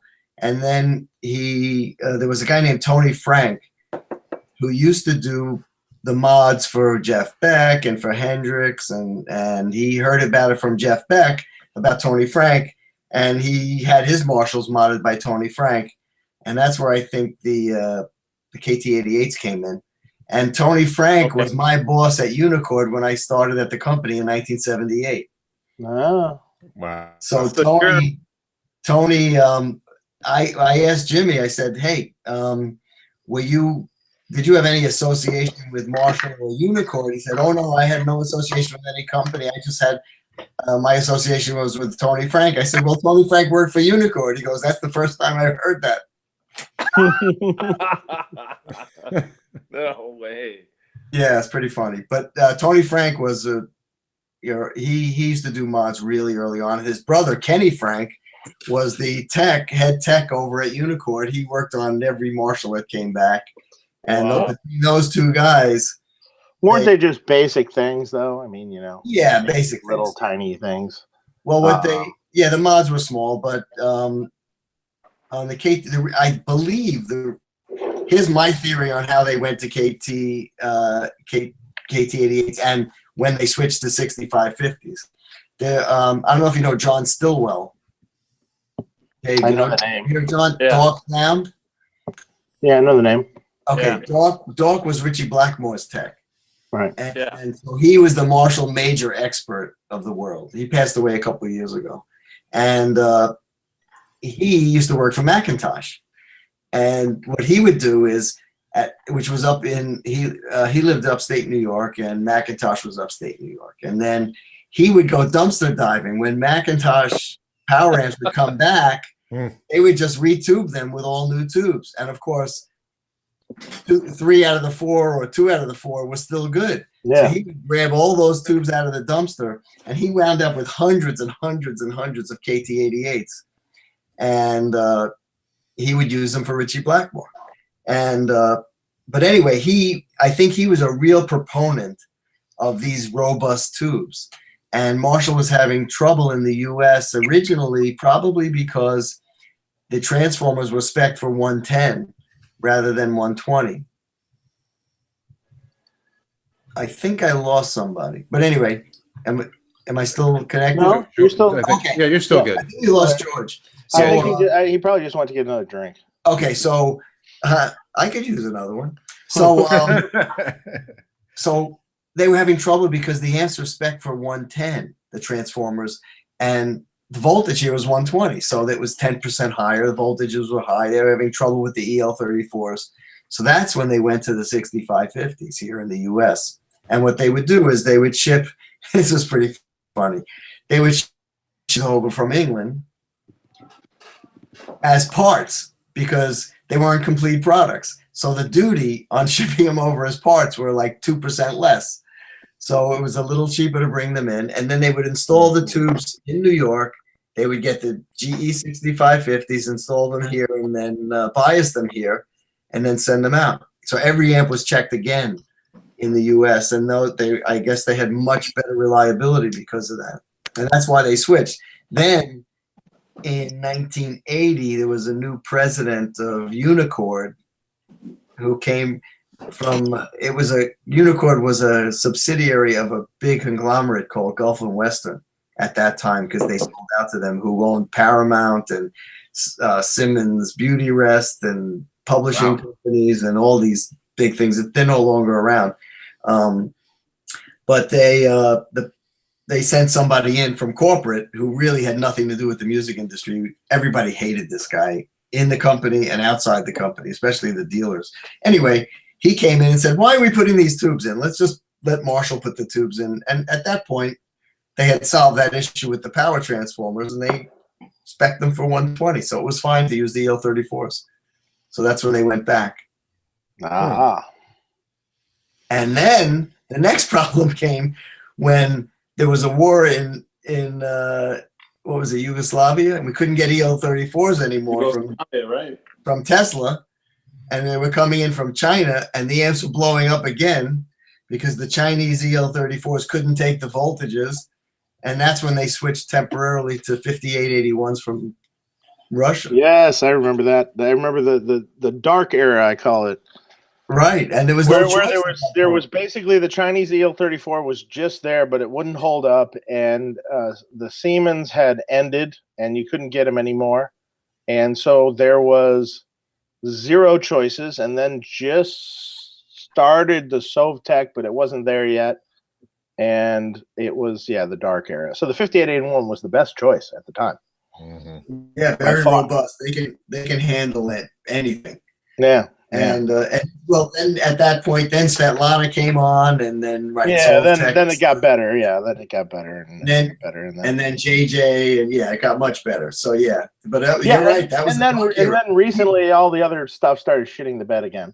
So, well, that's the problem with this stuff, is you never know what's going to stay good and go bad. They have cycles, so you could you use one tube for a year, it'll be great, and then all of a sudden. Exactly. No. And here, and you know what, people often say, yes, I have no problem with JJs, or I have no problem with this. That's because you're not using thousands of them. Right. That's exactly. When you start using as much tubes as I use now in production, you start to see right away, very apparently, when stuff starts to fail. Oh, I bet. You are paying through the nose to replace people's tubes. We give a three-month warranty on the power tubes, but man, when power tubes started being noisy, I'm just going, what? Yes, the JJs. Remember? Yeah, George, when you were making amps for us, and they started doing the little crackling noise, the little just crackle, and that's when it started, and then it got better for a little bit, then it came back. And then it came back, and they just flat out started failing left and right and blowing up left and right. Oh my God! I mean, so unnerving. So we went through that. We switched to a TAD Chinese EL34 for a while. Nothing really against that tube if it's robust to begin with. The problem with the Chinese EL34s is they're kind of fragile. So you would sit there and rap on them with a screwdriver on the bench. Yeah. and they would short. and like, you know, and not just one, like you would take another set out of the box, put it in the amp, and then you're testing all 4 tubes, and there's another one, boom, and take another set out, oh, there's another one, all right, we got to stop using these. Listen, here is the crux of the thing with modern output tubes. The plates are robust, they hold up, but the screens do not. Mm-hmm. You cannot have the screens at the same potential as the plates. You can't have screen current like you could have with old ones. You know, like early amps where you wouldn't even have a separate screen resistor limiting current. Oh, no. The Bullards would just take it. They would just, they just run all day. On modern designs and new amps and new tubes, you've got to get the screen voltage and current below the plate potential, or else you don't know. A tube might last a week or a month. You might get a year, but it's a ticking time bomb. But if you get that screen down, if your plate, let's say your plate's at 480, and the thing is, the plate's fine. The plate could be at 600, can be at 700. As long as you get the screen under control, you need, let's say, like a Marshall scenario where you've got a plate at like 475 or 480. If you sacrifice a little bit of odd order harmonics and hair, which to me it actually sounds a little better, you kick it down, get your screen down around 425 or 430 or something. Nobody's going to miss the extra 2 watts of output that you get from the screen current. But you get it down there, and all of a sudden, that tube, I mean, you can run that full out. You know, you bring it back in for service 2 years later, and it hasn't failed. Interesting. By the way, George, we can't see you anymore. Yeah, I don't know. Well, okay, so the reason we see your amp. Yeah, I left, it's a talking amp. It's actually better looking than you are. So. So my phone said low power, and I had to go grab a charger, and I'm not sure how to reconnect here. Oh, it's probably the lower power mode or whatever. That's okay. You can just talk. It's all right. Just wanted to let you know, just so you know. But my PSA here is, remember, kids, get your screen current down. It'll serve you well in the long run. Well, that's cool. You know, in the end, for us, it was we switched essentially to EL34s, and in the numbers that we use, they are working fine. Which ones? That's what I use. They sound great. Yep. And you know, the funny thing is, I you know, in fact, it was your amp you sold Mike Tempesta. You know, Mike Tempesta bought a Park off of you. Yeah, vintage Park. Yep. Yeah, and then he had brought it in here because he wanted to listen to it and me to check it out and stuff. And you know, the funny thing, in the end, I had George Lynch's Park in here also, which was the same era and the same basic specs and everything, or at least we made it the same specs. And George's had EHs in it because he's been on the road with it, and you know, and Mike had the Siemens in it, and you know, virtually the amp sounded identical. I had him on an amp switcher switching back and forth for Mike. In the end, he's like, "Yeah, I don't know." He guessed wrong like 3 times. Wow. So hey, and if you look at the structure of the tubes, they look really similar. well, and they're pretty reliable. Hardly any failures for me. Yeah, well, I don't make as many amps as you, but Yeah. The EL34 amps, I use those, and I haven't had any problems. Yeah, no, they've been really strong. And you know, people say, "Oh, they're a cheap tube, they're this and that." I put them up against the old Siemens. They sound almost identical. I swear to God, I've had 2 amps identically next to each other with the 2 sets of tubes, and you can't tell them apart. That's great. No. So yeah, so right now that's good. Except occasionally they get a little microphonic and a little rattly, so they're not really great in combos. But so I've now vowed to use 5881s in combos because those work perfectly. Yeah. Oh, that's interesting. Just because of the physical rattle, what I've had occasionally, people, even with their heads, even though it doesn't come through the speaker, they hear the tube rattling, and it bothers them. And I go, you're not playing loud enough. Well, the biggest problem I have with tube rattle is with 6v6s. Yeah. I've been using them in a couple of combos, and that's trouble. Yeah. Which 6v6? I started out with the tongue saws, and then I had a real big problem. They lost power after just a few minutes, and that was with a few sets, so I just gave up on those. And then I started using the TADs, and those were pretty good, and now I just get them from Magic Parts, and those have been pretty reliable. Yeah, cool. And they sound good. They sound like 6v6s, where the JJs are pretty strong. They can handle the high plate voltages, but they sound like a different tube to me. The funny thing, they do sound like a different tube. They don't sound like a 6v6, so to speak. But the funny thing, there doesn't seem to be a problem with JJ 6v6s. So, and I don't have a problem with JJ6 EL84s either. So when you say, 6v6, and you say high voltage, are you talking 420, or are you talking 4? No, the JJ6v6, you can put in a Marshall. Yeah, see, that's just so insane. You can put in a 100-watt Marshall in before. It reduces the power and it handles it. Yeah, that's nuts. Doesn't sound quite right, but right. But it does work. Hey, Roger just gave a comment. Roger hollered. Hello, Roger. Hello, Roger. I don't know who Roger is.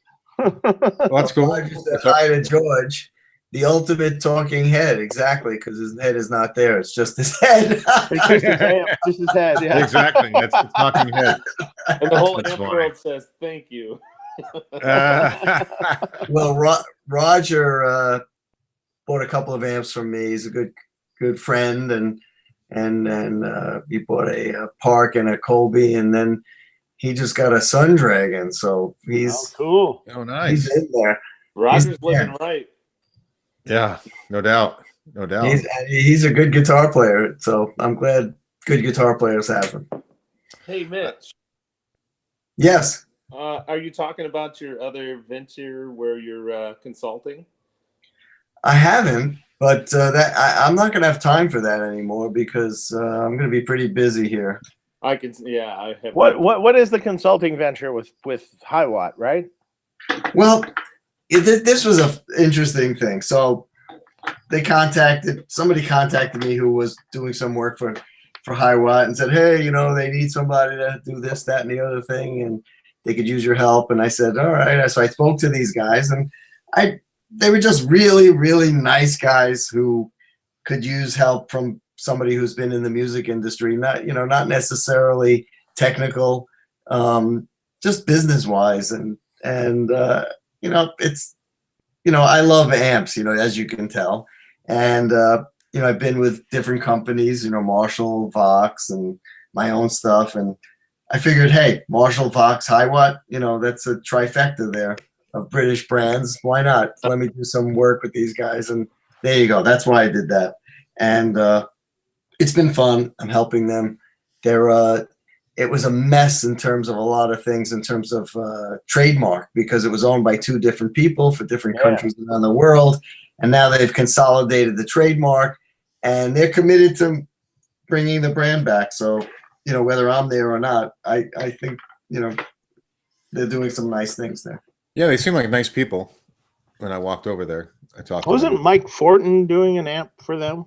Mike designed a few amps for them, actually. There's one that they already introduced called the Super High, and it's specifically for metal.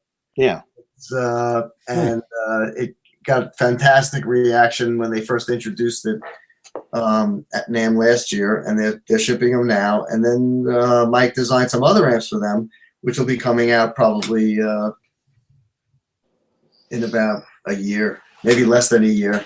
And they're more, they're going to be more popularly priced and, typical features that just average players would want, but they're really nice sounding tube amps. So I think they might do well with those.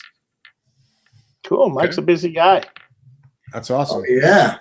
I was gonna say the same about you. I'm like, Mitch, you're really an interesting like definition of retirement.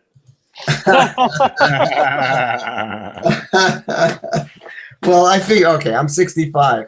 I've got 5 good years left, and then we'll see what happens after that. But I'm going to make the best use out of this next 5. Dude, you're killing it. Are you Exactly. That's awesome. Well, I want the Park brand after that. Well, we can work out a deal. That's great. Look That's at funny. Dave. He's jumping in. You're gonna move right in there. There you go. Hey, you're successful. You've got the kind of money that can pay for it. Oh boy, There bend you me go. over now. Hey, we had for the super chat, Dave, just real quickly. We had a one other additional super chat, and I answered it in the chat. oh, you did? But did you answer Benjamin also? Murphy, did you see that? I did answer you in the chat. Okay, and did you see Mark's other question about the update on the speakers? Yeah. Well, there's no update on the speakers, so I don't have an update. Okay. We're dragging our feet. Basically, is the best thing I can tell you. So eventually. On the Friedman branded speakers? Yeah. We're basically dragging our feet. Well, you should get Mitch involved. He gets shit done. Apparently, because he needs more to do. I don't know. Like I need more to do. We were talking to someone was talking to me today. Yeah, you should do this amp like this and do this kind of thing, this custom thing, like this one-off thing. And I'm like, yeah, that'd be great. I'd love to do it. Who can I pay to do it for me? That's right. There's only so much wait, I think I know someone. George? George has time. I hardly sleep. Yeah. Oh, shit, you're right. He doesn't have time either. Neither does Mitch. So, oh, well, we're screwed. Yeah. I have a very serious opening for about 1 weekend in August. Oh, really? in August, or is that weekend going to be in June, late June? Oh, you know what? Yeah, I was talking to Chris, and we were like, yeah, we should definitely come down for Gear Fest. Yeah, you should. Agreed. You can go to the barbecue restaurant. Which we want to do. Which sounds strange, but there's a crazy good barbecue restaurant in Fort Wayne, Indiana. Yeah, it's kind of sanctity. It's crazy good, but even Rick Skillman approved. And he's a Texan now. So yes, he's a Texan now. Valid. So valid. The only problem is you go there and you can't walk when you're done. It's like you're limping out, just going, okay, time to go to bed. Yeah, the only reason to go to Fort Wayne, right, is for Sweetwater. Yeah, Sweetwater, yes. There's no other reason to go. I was going to say, yeah. Yeah, no, Not that I've heard. Sweetwater Gear Fest, we do that every year. And I hear that's fun. It's a big thing now. it is fun if it doesn't pour on us. Oh, really? Yeah. Well, everything's intense outside in the parking lot. Oh. So when it rains, it's not the most fun weather you can.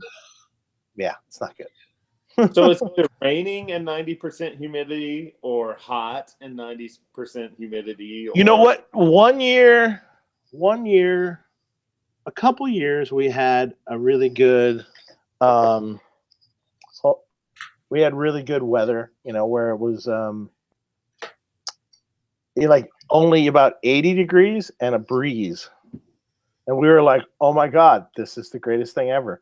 Because the previous years had either poured on us or been sweltering hot or something like that. I'll be right back, guys. Sure. Yeah. I remember the very first year we did it was I went with a couple people, and there was one person that was from California that grew up in California, had never been in humidity. He was. And we showed up there on setup day, and it had rained, and it was about like 90% humidity and wet and just horrible, and you couldn't breathe. And I looked over at him, and he looked like we're moving boxes around. I go, "Are you okay?" Because he looked like he was going to die, or his head was going to pop off his head or something. I'm like going, "You just have to become one with the sweat." That's what I told him. And anyone who's been in humidity understands you just sort of have to be one with the sweat. Let it go. Let it go. Just let it go. You're going to be wet. That's it, Yeah. Well, let's meet up there. Let's plan it. All right. You got barbecue. All right. You have prime rib. You have it's another good steak joint. Okay. So that's about all the days we're going to be there. So and Dave's buying the scotch. All right. Oh, all wait! right. I know where to go for the scotch. That's the important part. I know what hotel bar to visit that has the beautiful selection of stuff you'd like. You always do. Unfortunately, I looked at it. I will not be staying at that place this year, but I do know the place. Mitch, you have any interest in coming to the Midwest? Wait a minute. I just got back. What was that? Any interest in visiting the upper Midwest in late June? What's going on? Sweetwater Fest. Sweetwater Gear Fest. Oh, Sweetwater. I don't do business with them. Well, you might. might. But it might be fun anyway. I like ribs. Oh, great. Or Nashville. Go to the summer NAM. What? So the summer NAM, they kind of alternate. Yeah, in a second. One year they do summer NAM in late June, and the next year they do it in late July. Yeah, this year it's Gear Fest is like the 20 something, right? Third weekend in June. Right? Yeah, third weekend in June, and then second weekend for NAM, maybe. So, are you going to NAM, Dave? I think so. Yeah, pretty sure. Okay. Yeah, you're going. What are you talking about? Of course you are. Well, I haven't had the AOK, but I assume we're going. Yeah, you'll be there. I know we're going to Gear Fest because that's a Kiss the Ring event. So yes, you have to kneel at the altar at that one. Yes, so there's no getting out of that. We go there and show our support for a wonderful store. Yeah, they do a lot. Yep. Oh, they're unbelievable. So, hey, you know what? I haven't told you, Dave, but Mike Zate has picked up our effects loop in some of his models. Who? Dr. Z. Dr. Z. Oh, that's great, George. Oh, it's unbelievably fantastic. He's so cool. And he was trying effects loops and a few things, and he goes, everybody told me to get yours, so we sent him a few down. And he's like, yeah, this is great. I want to put it in this model and this model. And so we've sent him some loops, and he's working with Sweetwater, and he's like, oh my God, it's amazing. They work their ass off. Oh yeah, they're great. And so he'll be there too. So I'll come, I'll see you, I'll see Mike, it'll be an instant classic. I didn't know they were at Sweetwater now. I think like since October or something. Oh yeah, so it's like a new Yeah. So he's 5-6 months, something like that in. And Right. he's like, yeah, it's fantastic. These people are just on top of their game. Right. That's cool. Dave, I actually ran into an artist that I really like, actually, not just because she's attractive, but her name is Lindsay L. Did you see her at your booth? No, I don't know. Small blonde. She was at my booth.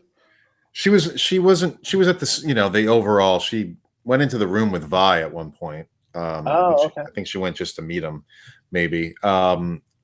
But in any case, she uses Dr. Z. So, okay. And so does Brad Paisley and a bunch of Yeah. I've heard of him. Yeah. He's a good little guitar player. Yeah, just a tad. Yeah, tad good. Yeah, he's great, man.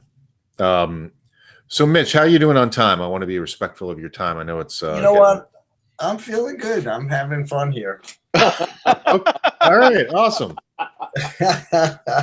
I told you would. I told you would, but it does seem crazy when you say, yeah, we're going to go 3 hours. I know. Let me just. I'm going to answer this. These two questions that we have in the super chat again. Any neodymium? Excuse me. You can't even say that. I can't even say it. I couldn't say it no matter what. Are you drinking? Okay, never mind. Magnetic pickups you like? I never even knew that was an option for pickups. So no. And will Sweetwater be getting your BE100 Deluxe? Of course. Maybe one or two. 1 or 2 or 50, something like that. And then they're also going to get the JJ Junior, I would imagine. Would probably even more. Mm-hmm. Yeah. Yeah, that's on the list. Nice.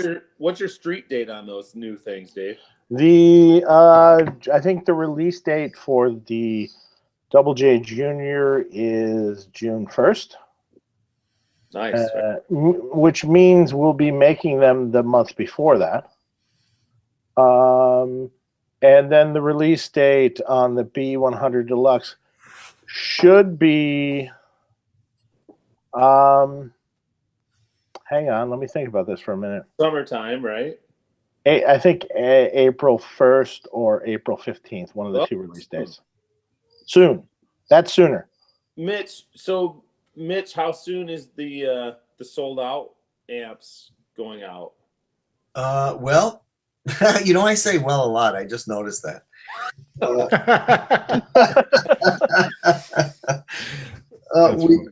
At first, we didn't realize it was going to happen. Hold on, guys. I'll be right back. So we thought we were going to dole them out, throughout the year. But it turns out, since they sold so fast, we want to get them all out in the next 3 months. But one thought is that we're going to ship them all at the same time when they're all built at the end of May. Yeah, there's a lot to be said for that. If you kind of trickle them out,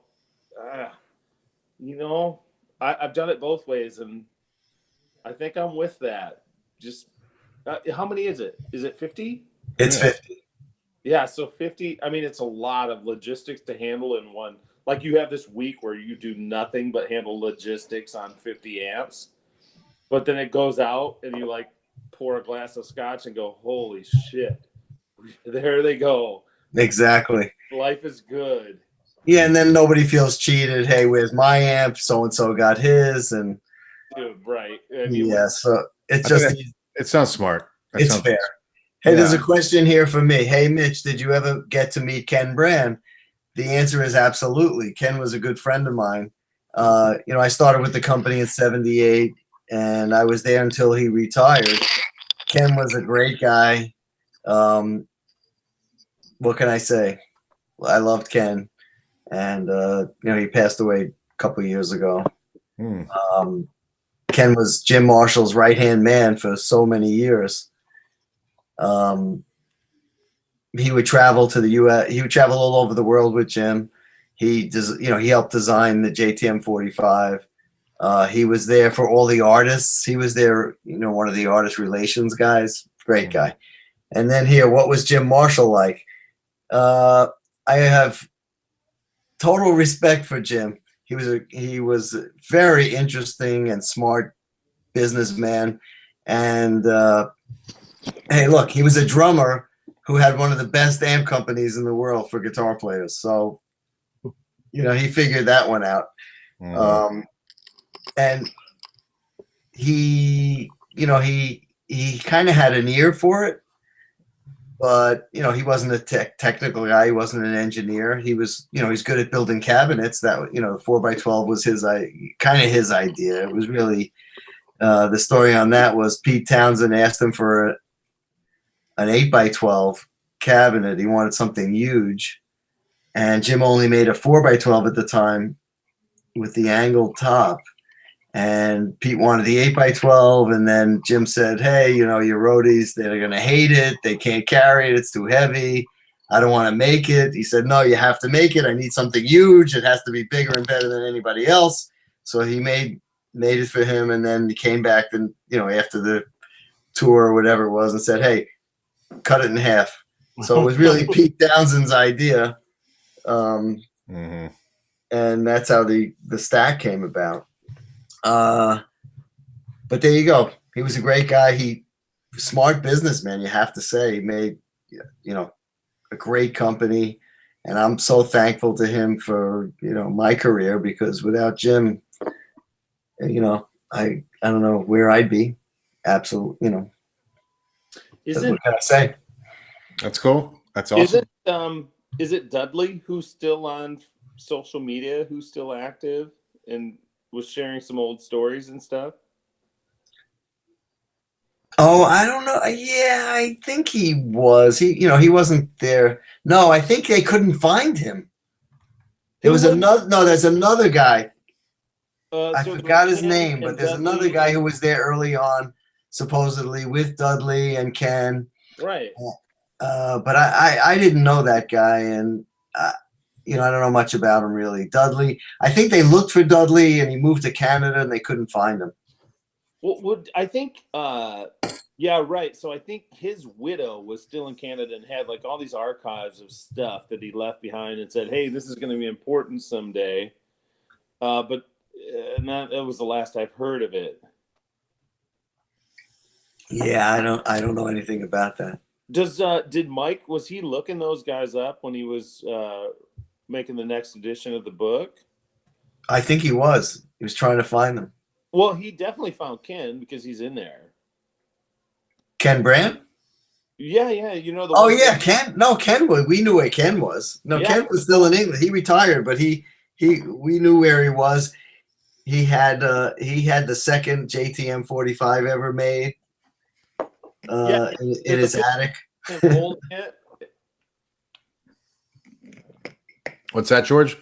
So there's a whole page where there's a picture of Ken. And he's got like an excerpt, and he's got he's holding that. I didn't know if it was the first one or the second one or what. I haven't read the book in a minute, but yeah, and there he's got it. He's like, yeah, here it is. This is it right here. Interesting. Yeah, the first one is in the Marshall Museum, but Ken had the second one. Yeah. Hey, Mitch, question for you. This is my question. Just curious. Can you tell us about some, besides Jimmy Page, clearly, what other artists have you worked with? Any stories that you could tell us about, some highlights on artists that you've worked with over the years? I'll tell you a funny story. Jim Weeder. Oh, Jim Weeder. Yeah. That's with that's the amp you worked on, the DTB 50. Yeah, How great is that? Let me tell you something. That guy is tenacious. He knows what he wants to hear, and you've got to make it sound the way he wants it to sound. And we sat in his studio for 2 years with the same speaker, the same amp, the same guitar, and you change one resistor and you can hear the difference. It's just unbelievable after you get that familiar with an amp and and a situation. But here's a funny story. So I worked with I didn't develop amps with artists, but I worked with them a lot because as being involved with Marshall, you can imagine. We had close relationships with different artists, and they borrowed a lot of equipment for tours, and we made that stuff available on loan. So I get a call from Leslie West, and Leslie at the time, he had faded a little bit, and he was doing a little. Okay. The first one was he was doing a pilot show for Howard Stern. So he was going to be the house band with a TV show with Howard Stern. Hold on. And so we went down to we loaned him some amps for the show, and we went down to the green room, and there were all these guys dressed as Elvis. And they're all Elvis impersonators. And we go out to the show and we watch it, and Howard is like berating these guys, like, you look like an idiot and blah, blah, blah. You know how Howard could be mean. Mm-hmm. So And then he goes into the audience and he says, what do you think of this guy? What do you think of that guy? And they're all going, they're dopes, they're idiots, whatever. And then he goes to this one older woman and says, what do you think? She goes, I think you're a horrible person. That's my son up there. It was so funny. Anyway, so that's the beginning. So then that summer, Leslie is doing some shows down in the Jersey Shore. And he says, hey, I need to borrow some amps. And Mark, the Animal Mendoza bass player, who's a friend of mine, he needed some amps. So I loaned him some amps for this. I said, yeah, but when the summer's over, I need the stuff back. He goes, yeah, no problem. So summer's over. I call Leslie to get the stuff back. No answer. He never picks up the phone. I go, oh, crap. I loaned him, I don't know, $6,000-7,000 worth of gear. I'm never going to get it back. So finally I call Mark, and Mark says, look, you didn't hear this from me, but here's where your gear is. So we went down there and we get the gear back and it all works out okay. So 3 or 4 years later, I get a call from Leslie, and that's when we came out with JCM 900. So it must have been 1990. So Leslie says, hey, Mitch, I hear you came out with some new amps. I said, yeah. He says, can you send me a catalog? I said, I don't think so, Leslie. He goes, why not? I said, well, you didn't get us our amps back. He goes, you got your amps back. I said, yeah, I had to call Mark and blah, blah, blah. And you didn't answer my calls. But he goes, fuck you. I'll never use Marshall again. Click. Anyway, meanwhile, I felt bad because it's Leslie West. Right. Right. Great guitar player, hero of mine when I was a kid. But still, business is business. Anyway, that's my Leslie West story. So that's great. And the next time you seen him, was he playing a Marshall? No. Oh, he meant it. No, he meant it. I don't think I've seen him play a Marshall since. Or, I don't think I've ever seen him use a Marshall in recent years. No. Well, I was talking to Jeff Bober from Buddha originally. Right, Buddha, right. So Jeff, at that same time, Jeff connected with Leslie and started making some amps for him. And then, that's how that thing started. So things work out. That was good for Jeff, and he loves Leslie. Yeah. There's enough business I just recently talked to Jeff. Jeff did a nice repair for one of our amps for me in his town. So that's cool. That's a great story. That's a great story, Mitch. So I have one more super chat thing, and I actually have to get going, unfortunately, because I have a very impatient young child in the other room here. Ryder? Yes, he unfortunately had nowhere to be with his mom tonight. He had to come here, so he is now tired and bugging me. Well, it's been a long time. We also have the kids and the grandbaby here tonight. So I think I gotta get him out of here. But so someone, Mark said, Dave, thoughts on Boss Tube amp expander versus UA and Fryette Power Station. The amps are in all the Boss demos. Involved in development. I wasn't involved in development, but it's a cool product. Mm-hmm. How's that? Super cool, super good. I did have it in my studio here at my shop, and we kind of put it through its paces. And let me tell you, it's great. What do you think the realistic load limit for it? Can it do a plexi? Yeah, 100 watt plexi, no problem. Okay. Mm. No, none at all. And the best sounding load of all of the ones we tested. Okay, so SVT. Now what? Can it do an SVT? Can't do an SVT. plug in 2 of them, maybe. That's Actually, you should maybe do 4 of them, maybe. 4 SVTs? No, not 4 SVTs. 4 tube amp expanders to make sure it can handle the SVT. Yeah. It's funny. I recently built a dummy load to be able to just do SVTs here at the shop. How big is it? It's just big. I made it. I used the chassis out of one of my 20 watt heads, and it's just full of massive load resistors. Wow. Dude, just mounted to a chassis with a switch and like some inputs. It's great. I got this Dave, eBay one time. Dave, Yeah. don't work on SVTs anymore. Well, I don't. I don't want to move them, but Protect your back. But I have someone that comes in on Saturdays and helps me that is kind of an SVT expert. Oh, there you And go. so I just let him do it. So everyone out there, when you have SVT problems, send them to Dave. Oh yeah, good luck sending them. They're $300 shipping and Yeah, exactly.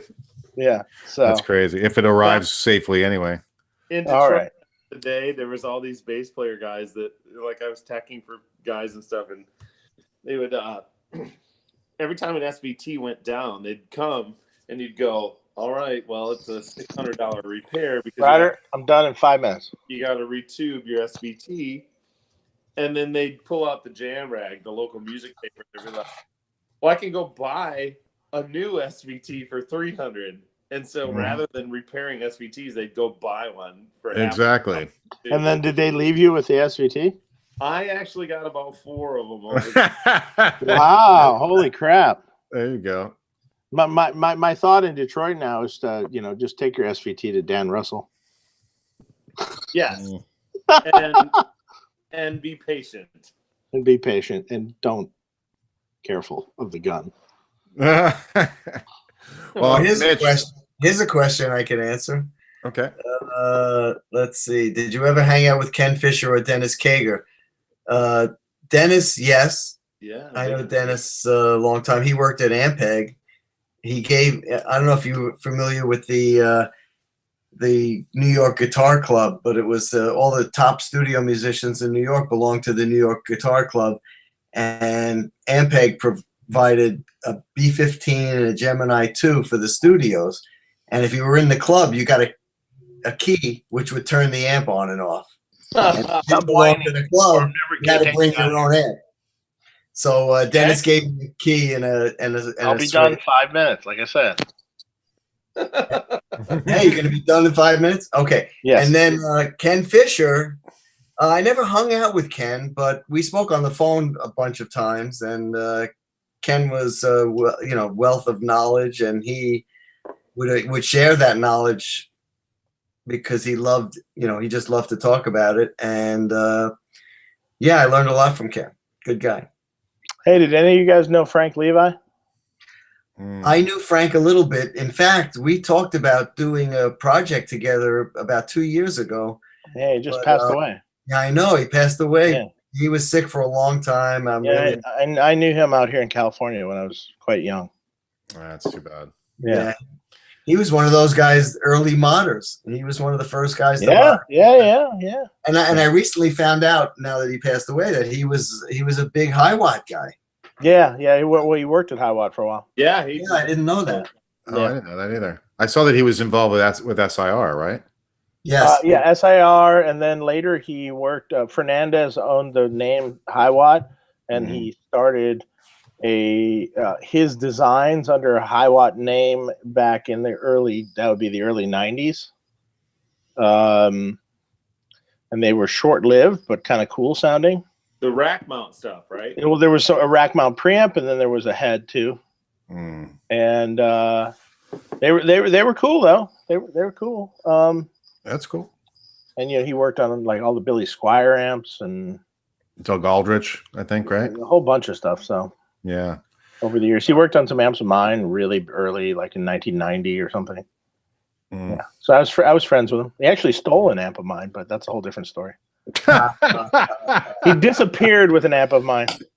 That happens. It's a sad story. But I love Frank, and I'm really sorry that he's passed away. And yeah, he was a cool dude. Yeah, it's too bad. So. Rest in peace. Yeah. And on that note, take a drink to him.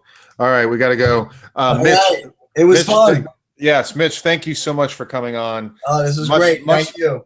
Much success to you. I look forward to meeting you in person. George, thanks for coming on as well. You're awesome as always. And Dave, dude, I tuned in late, so sorry for that. But love you, Mark. Mitch, love you too, buddy. Man, love you, Dave. You know I love you. Yeah. And you guys have a good night. And we'll be back soon. We've got a whole lineup of guests coming up soon.